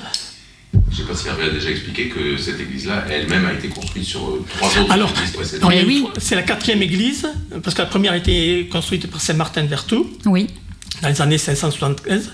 577, elle a été consacrée par Monseigneur Félix, qui, à 2 ans d'intervalle, a consacré aussi la cathédrale Saint-Pierre de Nantes. C'est à 2 ans près. Voilà. Et c'est la particularité, c'est que lorsque une église a été consacrée, qu'elle soit détruite et puis reconstruite, ou qu'il y en ait d'autres après, on ne peut pas réitérer une consécration d'église. Elle est faite définitivement. Voilà. Quoi. Donc notre église est consacrée de facto. Le lieu est consacré. Voilà. Est-ce qu'il y a un dernier mot que vous avez envie de dire sur cette histoire du patrimoine vertavien avant que je rende l'antenne pour la météo avant Radio Vatican? Oui, je dirais que nous avons aussi retrouvé des sarcophages en 1911 à côté de l'église, entre l'église et le presbytère, et qui se trouvent au cimetière de Vertou, au milieu de Vertou-Centre, des sarcophages mérovingiens. Il y en a 6. Voilà. Bon, à découvrir, alors voilà, c'est incroyable. Donc dimanche du patrimoine, dimanche prochain, il y aura des visites faites organisées par la mairie, des sarcophages et de la Chaussée des Moines. Donc allez découvrir Vertou et ses trésors, ce dimanche. Merci beaucoup Hervé Pellissier, on aurait pu en dire encore beaucoup plus longtemps, mais le temps nous est compté. Merci de nous avoir accordé votre temps. Dans quelques instants, direction Rome pour les informations internationales avec Radio Vatican, et juste avant, un point météo avec Clara. En direct de Vertou, c'est le tour des clochers. Hiver comme été, soyez toujours protégés avec la mutuelle Saint-Christophe Assurance. Pour vos contrats santé, auto, habitation, faites le choix d'un assureur catholique et solidaire. Renseignez-vous sur saint-christophe-assurance.fr. Et ce matin, c'est une ambiance assez mitigée, un ciel couvert qui s'impose dans le nord du département. Pour le sud, c'est quelques éclaircies qui percent déjà. Vous avez 17 degrés à Éric, Grand-Champ-des-Fontaines et Casson, 18 degrés à Saint-Brévin-les-Pins, Corcelles ou encore Paimboeuf. Cet après-midi, c'est une météo plutôt hésitante entre gros nuages et timide apparition du soleil. Vous aurez 19 degrés pour Nantes, Sainte-Luce et Rezé, 18 degrés prévus à Ligné, Le Cellier ou encore Ancenis et 17 degrés également à Valette, la Boissière-du-Doré ou encore le Landreau. En soirée, les nuages gagneront du terrain et les premières pluies de la nuit se rapprocheront. Vous aurez tout de même 16 degrés à Gorges, Remouillé et La Planche, 17 degrés prévus sur Aigrefeuille-sur-Maine, Montbert et Généton et 15 degrés sur le littoral à Villeneuve-en-Ré, Saint-Michel-Chef-Chef ou encore la Plaine-sur-Mer. Cette nuit, c'est des pluies par intermittence avec des températures douces comprises entre 15 et 16 degrés. Voilà votre météo du jour. Vous pourrez retrouver le journal de Radio Vatican juste après cette petite pause de publicité. Toutes les assurances se valent, me direz-vous? Eh bien non. La mutuelle Saint-Christophe Assurance couvre mon logement, ma voiture et ma santé à prix compétitif. Et elle œuvre pour un monde fraternel. Cette année, elle fait un don de 50 000 € à l'Ordre de Malte France pour un accueil Malte à Toulon, un centre qui secourt et soigne les plus démunis. Enfin, un assureur qui va dans la même direction que ma foi, sans dépasser mon budget. Mutuelle Saint-Christophe Assurance, l'assurance au cœur fraternel. Entreprise régie par le Code des assurances. Plus d'informations sur leur site. Une fenêtre Le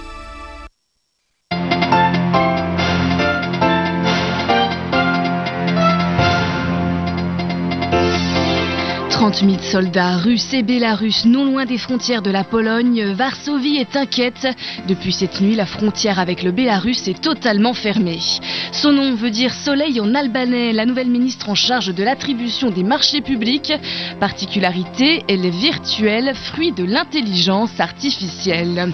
27 ans de prison pour l'ancien chef de l'État brésilien, Jair Bolsonaro.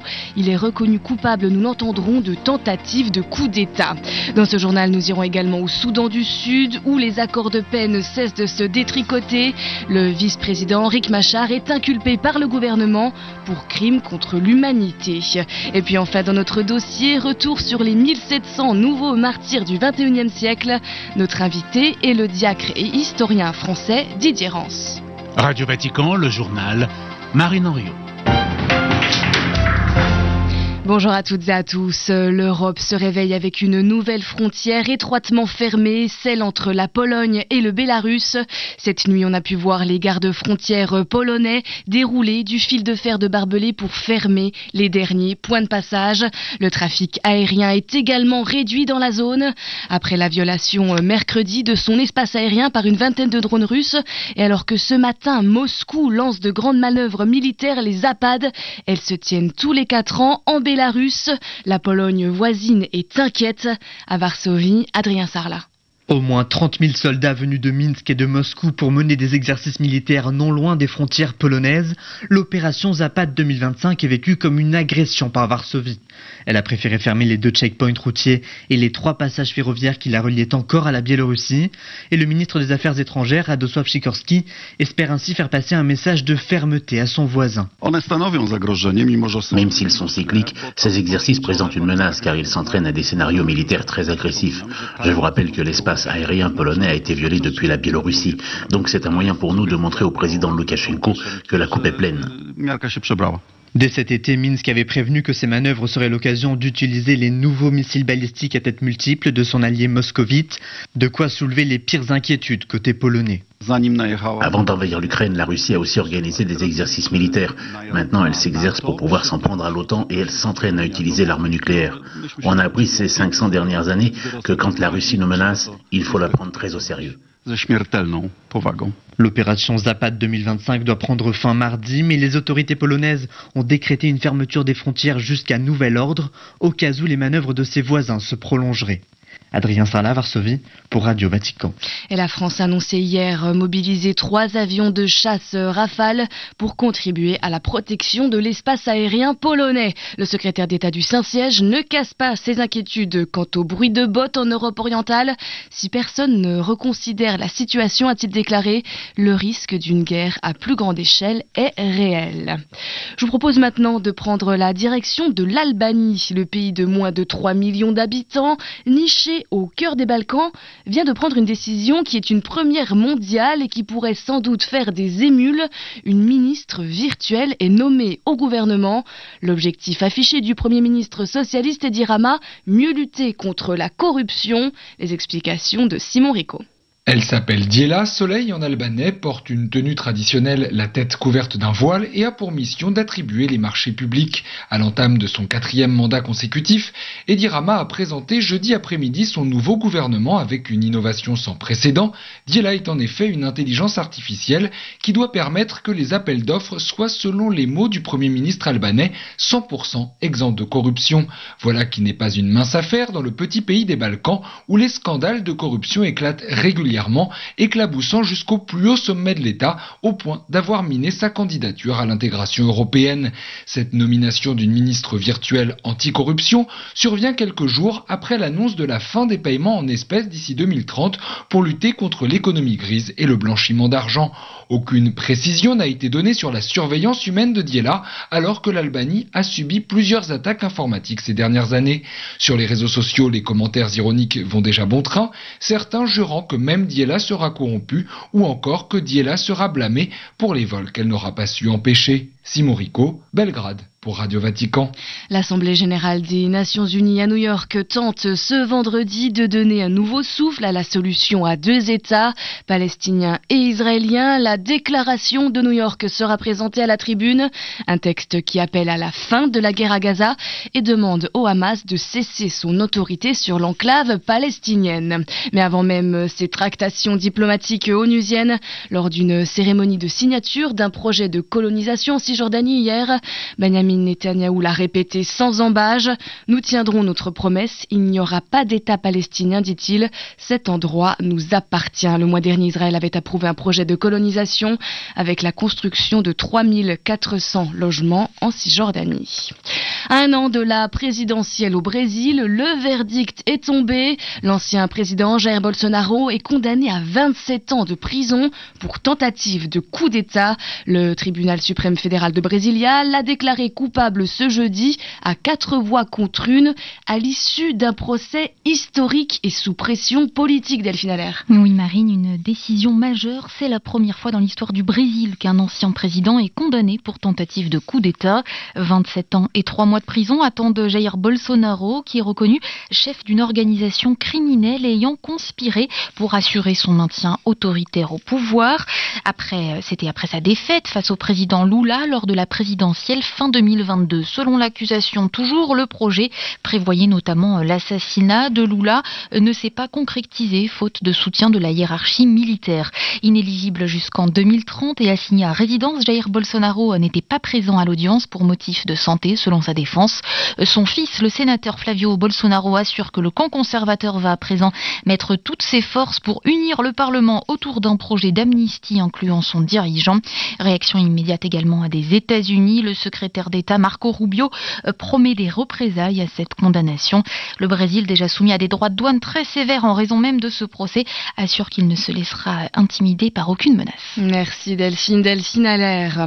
Aux États-Unis, la chasse à l'homme se poursuit. Les autorités sont toujours à la recherche de la personne qui a tiré sur l'influenceur ultra-conservateur Charlie Kirk mercredi alors qu'il tenait une conférence publique dans une université de l'Utah. Une photo de lui a été diffusée.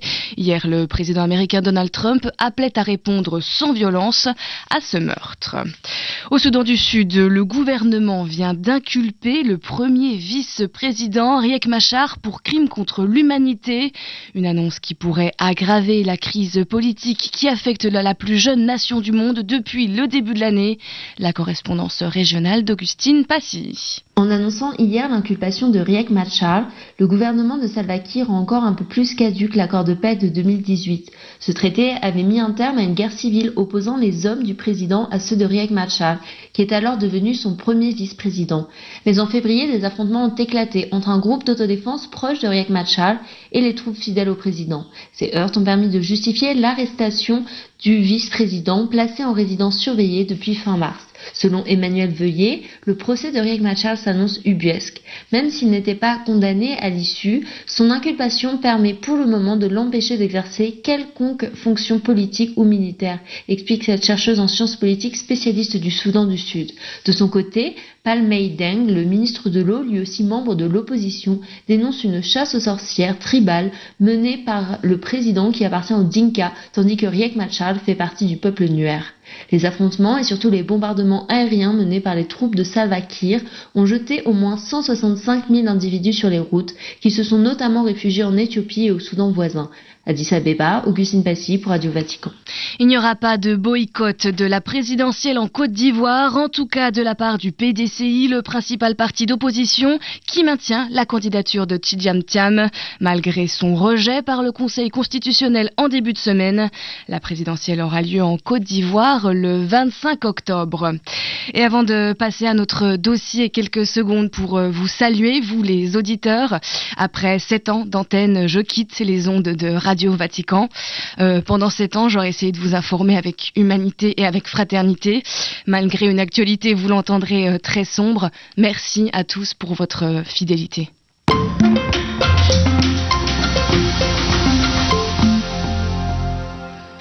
Ils sont morts pour témoigner de l'Évangile. Ce dimanche, Léon XIV présidera une commémoration œcuménique des martyrs du XXIe siècle. Résultat des travaux de la Commission des Nouveaux Martyrs, témoins de la foi, instituée par le pape François à l'occasion du Jubilé de l'Espérance. Cette initiative s'inspirait de celle menée lors du Jubilé de l'an 2000. Cette fois, c'est une liste de 1700 martyrs qui a été dressée. Ces chrétiens ont été tués en haine de la foi, un peu partout dans le monde, se basant sur des informations transmises par les diocèses ou recueillies notamment auprès de l'agence Fides. Les 11 membres de la commission ont ainsi déterminé celles et ceux qui ont témoigné de l'Évangile jusqu'à donner leur vie. Et parmi ces membres, le diacre français et historien Didier Rance. Il a consacré de nombreux travaux aux martyrs. Il faisait déjà partie de la première commission il y a 25 ans. Ce matin, il nous confie ce que ces nouveaux martyrs, hommes et femmes, nous enseignent. On l'écoute. Et ils ont énormément à nous dire. Un fameux philosophe allemand catholique, un des maîtres de Benoît XVI, Joseph Hipper, disait que si les martyrs n'ont pas d'espérance, autant ne pas parler d'elles. C'est pas la peine que les chrétiens s'y intéressent. Hein. Donc c'est quand même très, très fort. Hein.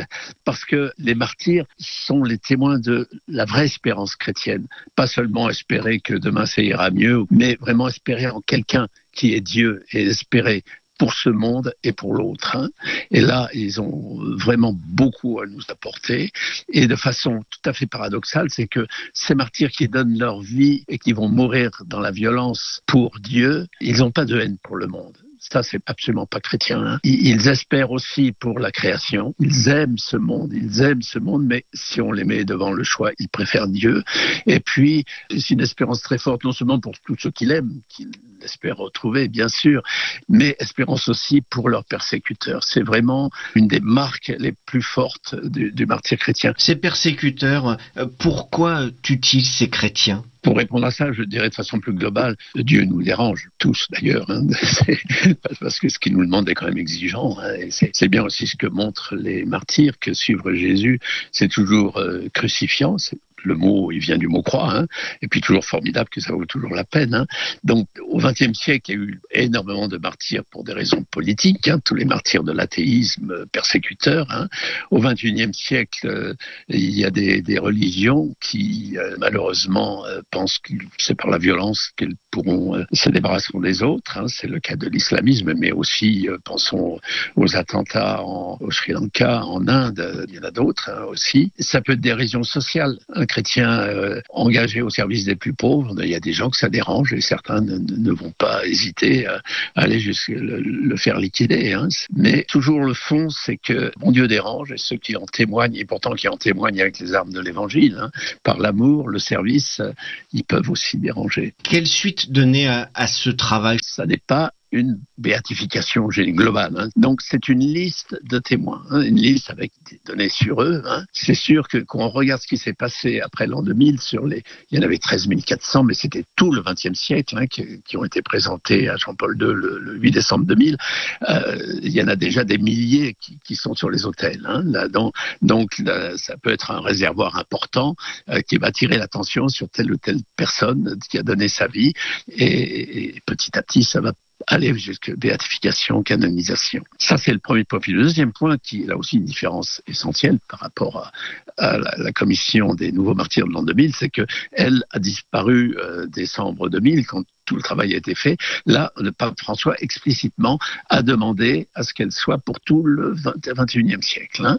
C'est donc un travail permanent, et en particulier le catalogue, il est appelé à grandir, à la fois, hélas, par le témoignage de foi que donnent les martyrs, encore ces dernières semaines, ces derniers dimanches, par des attentats contre les fidèles dans les églises, et peut-être qu'on peut terminer par eux, ces chrétiens qui, au Burkina, au Nigeria, au Pakistan ou ailleurs, sont attaqués dans leurs églises, on pourrait se dire, ils n'ont qu'à pas y aller. Or, ils nous disent non, on a besoin de l'Eucharistie, on a besoin de Jésus. Hein. Et là, je pense à des évêques auxiliaires de Bagdad qui disaient, on ne peut pas nous empêcher de rencontrer le Christ, quel qu'en soit le prix. Voilà, la commémoration œcuménique de ces 1700 nouveaux martyrs du XXIe siècle aura lieu ce dimanche à 17h à Saint-Paul-hors-les-Murs, présidé par le pape Léon XIV. Interrogé par Xavier Sartre, le diacre et historien Didier Rance était ce matin l'invité de Radio Vatican. C'était le journal international de Radio Vatican. Il est maintenant 8h45 et on continue avec le tour des clochers accompagné de Tiffaine Sellier. Le Tour des Clochers vous est présenté par la Maison du Bon Pasteur, EHPAD associatif au service des prêtres et des laïcs dans le quartier Saint-Donatien à Nantes.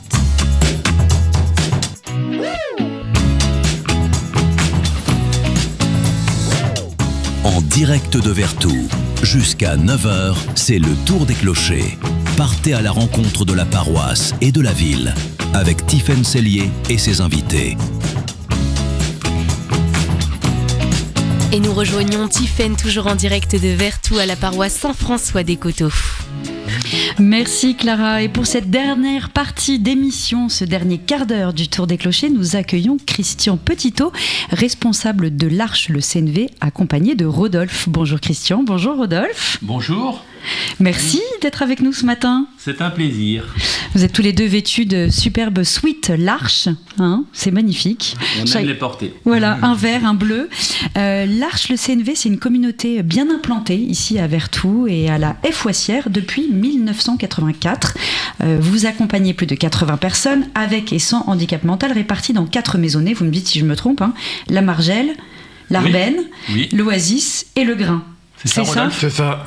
Et Rodolphe, ça fait combien de temps que vous êtes à l'Arche ? Moi, je suis arrivé en 2014. Et ça vous plaît ? Oui. Vous êtes dans quelle maisonnée ? Je suis à l'Arbennes. À l'Arbennes ? Oui. Vous êtes combien à l'Arbennes ?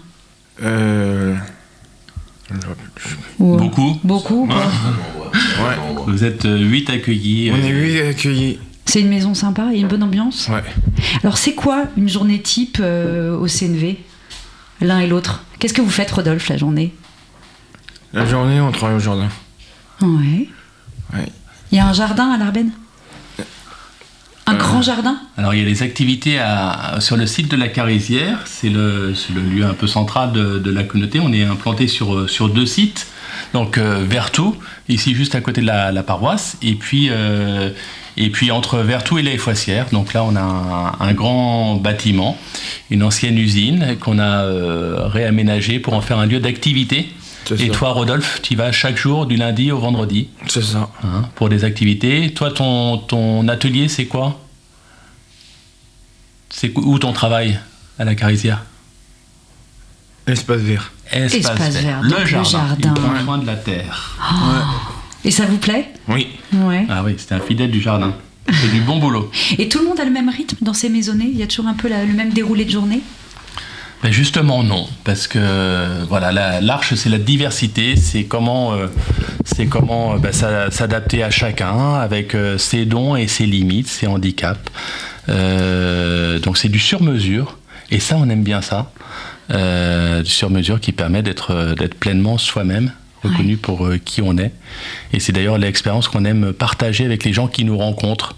C'est pas d'avoir des standards, c'est d'avoir de l'authentique. Et des fois, ça surprend parce que justement, Rodolphe et les personnes qu'on accueille vont droit au but. Il y a déjà le comment tu t'appelles, mais après, est-ce que tu es heureux, qu'est-ce que tu aimes bien faire, qu'est-ce que tu n'aimes pas, et puis on est obligé de parler en vérité, et ça fait vraiment du bien. Et Rodolphe, est-ce que vous voyez vos parents un petit peu le week-end, ou qu'est-ce que vous faites les week-ends? Mes parents, ils habitent super loin. Oui. Ils habitent dans Allier. Et vous y allez un petit peu? En fait, je suis allé pendant les 3 semaines de vacances. Oui. Il y avait tous mes frangins qui étaient là. J'avais tous mes neveux et nièces, toute la famille qui était là. Est-ce que l'Arche, c'est un peu comme une autre famille? Une deuxième famille? Je pense, ouais. Ouais. Vous avez des bons amis à l'Arche? Oui. Christian, vous écrivez: nous pensons que nos fragilités font partie de nous et nous aident à nous rapprocher les uns des autres. C'est une vision qui est très forte, un peu à contre-courant du temps aujourd'hui. Concrètement, comment cette philosophie elle se traduit dans la vie des maisonnés?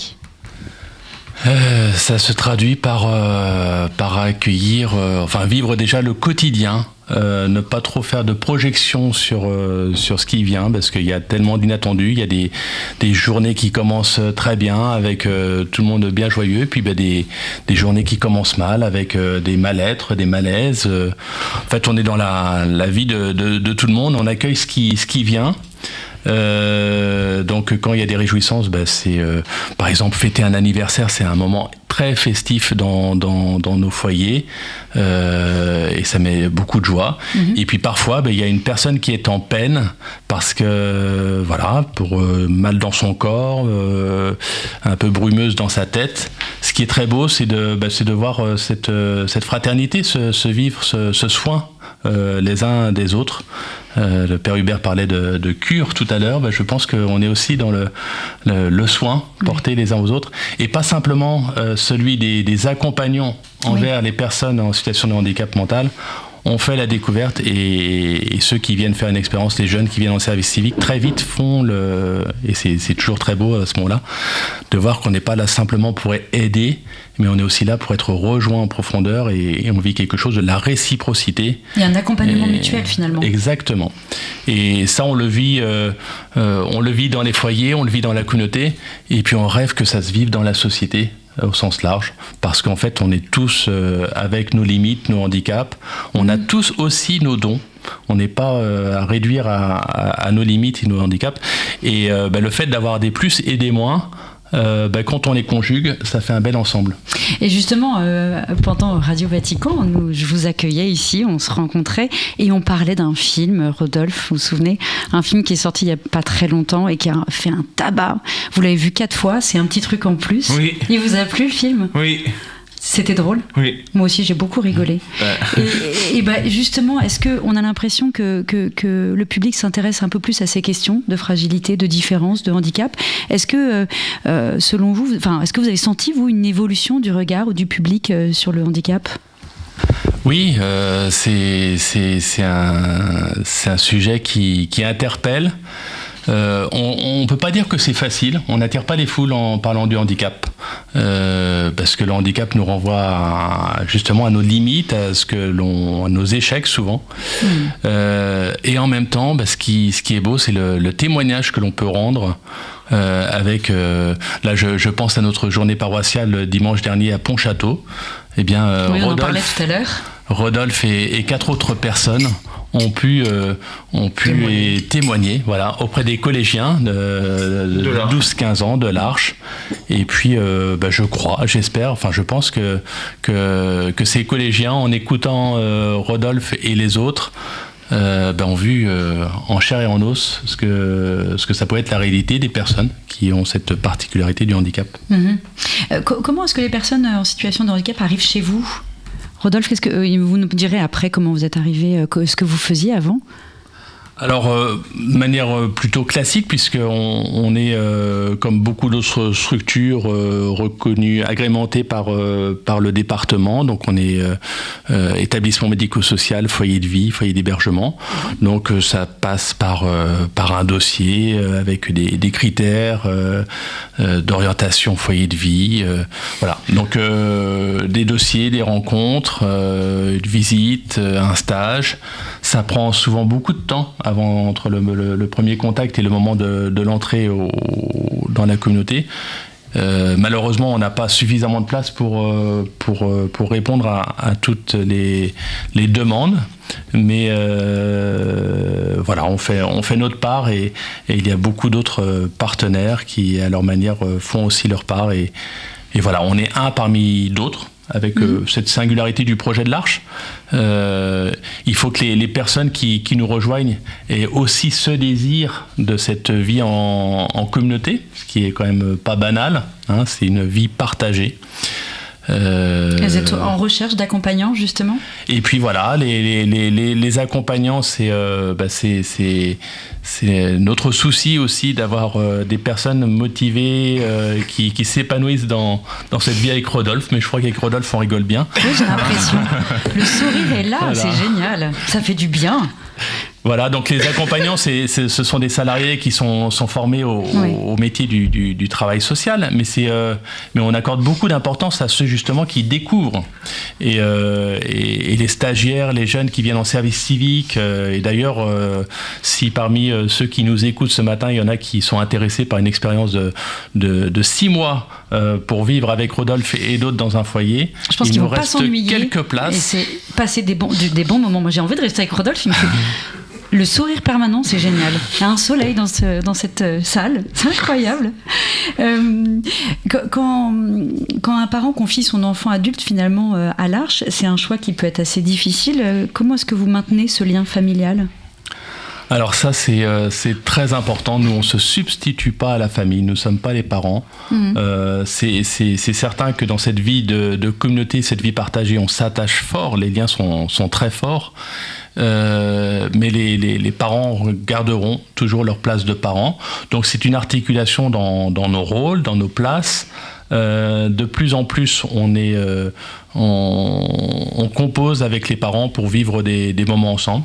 Le réel, c'est que souvent ça se passe bien, mais ça appelle toujours un peu de prudence parce que une relation de parents-enfants, quand l'enfant il a un handicap, parfois c'est difficile pour des parents de considérer, de voir leur enfant comme un adulte, puisqu'il n'a pas pleine autonomie dans sa vie courante. Et en même temps, l'enfant, quand bien même il a un handicap, il doit être considéré comme une personne adulte, libre de ses choix. Donc voilà, mais je trouve qu'on est dans une belle dynamique aujourd'hui avec les familles, où chacun, je crois, a à cœur de trouver sa juste place. Et dans les fêtes, c'est, je crois, ce qui se passe. Rodolphe, dans votre maison, là, vous avez un accompagnant. Combien d'accompagnants par maison ?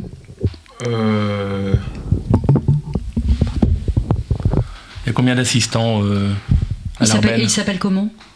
Il y a... On peut te dire les prénoms, comme ça on va savoir combien il y en a.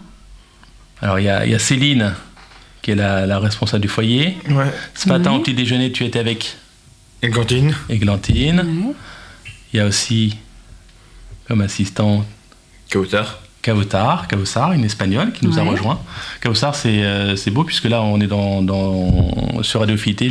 J'aime aussi citer que Kawsar, elle est dans la culture musulmane et on vit de très beaux partages, de très beaux échanges parce qu'elle est nourrie de ce qu'elle vit dans sa foi, dans sa foi musulmane, et elle nous enrichit aussi par ses questions, son témoignage sur sa relation à Dieu.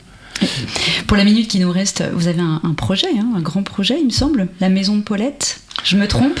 Oui, alors la Maison de Paulette, c'est encore un projet qui nous anime, toujours dans cette idée d'être plus en lien avec le monde qui nous entoure, et puis aussi conscient des besoins d'hébergement.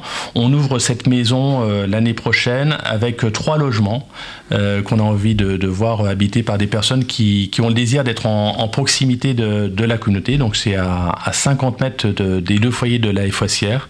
À côté du Grain, à côté de l'Oasis. À côté du Grain et de l'Oasis. Et voilà, je pense qu'il y a des belles rencontres en perspective. Merci beaucoup, je suis désolée, le temps passe trop vite. Merci Rodolphe, merci Christian Petitot merci à vous. Pour vos témoignages chaleureux sur la vie de l'Arche, le CNV. Pour en savoir plus, rendez-vous sur cnv.arche-france.org. Père Valette, conclusion en 30 secondes. Comment vous voyez la suite de votre... Alors, disons, peut-être pour nos auditeurs en ce début d'année, donnez-nous un message d'espérance dans ce monde un petit peu bousculé. Écoutez, pour avoir un message d'espérance, il suffit de réécouter, je pense que c'est possible, l'émission, parce que moi j'ai passé un très bon moment, j'ai découvert ou redécouvert des réalités, puis surtout croiser des personnes, ça donne toujours de l'espérance. C'est ce qu'on essaye de faire non seulement à la paroisse, mais dans les communes. C'est ce qui se passe à Arche, c'est ce qui se passe partout. La relation, en fait, elle est à la source de tout, et elle est à la source de toute espérance, parce que notre vie est faite pour être relationnelle jusque dans l'éternité, où nous rejoindrons l'éternité de Dieu. Et ça, c'est la vraie espérance, la grande espérance, une relation qui n'en finit pas. Merci beaucoup, Père. Je suis ravie d'avoir passé cette matinée dans votre compagnie, dans votre paroisse. Merci à tous pour votre accueil. Vendredi prochain, direction Sainte-Anne en Guémené-Penfaux. C'était le Tour des Clochers avec la Maison du Bon Pasteur, EHPAD associatif nantais. Plus d'informations sur le site internet du diocèse de Nantes.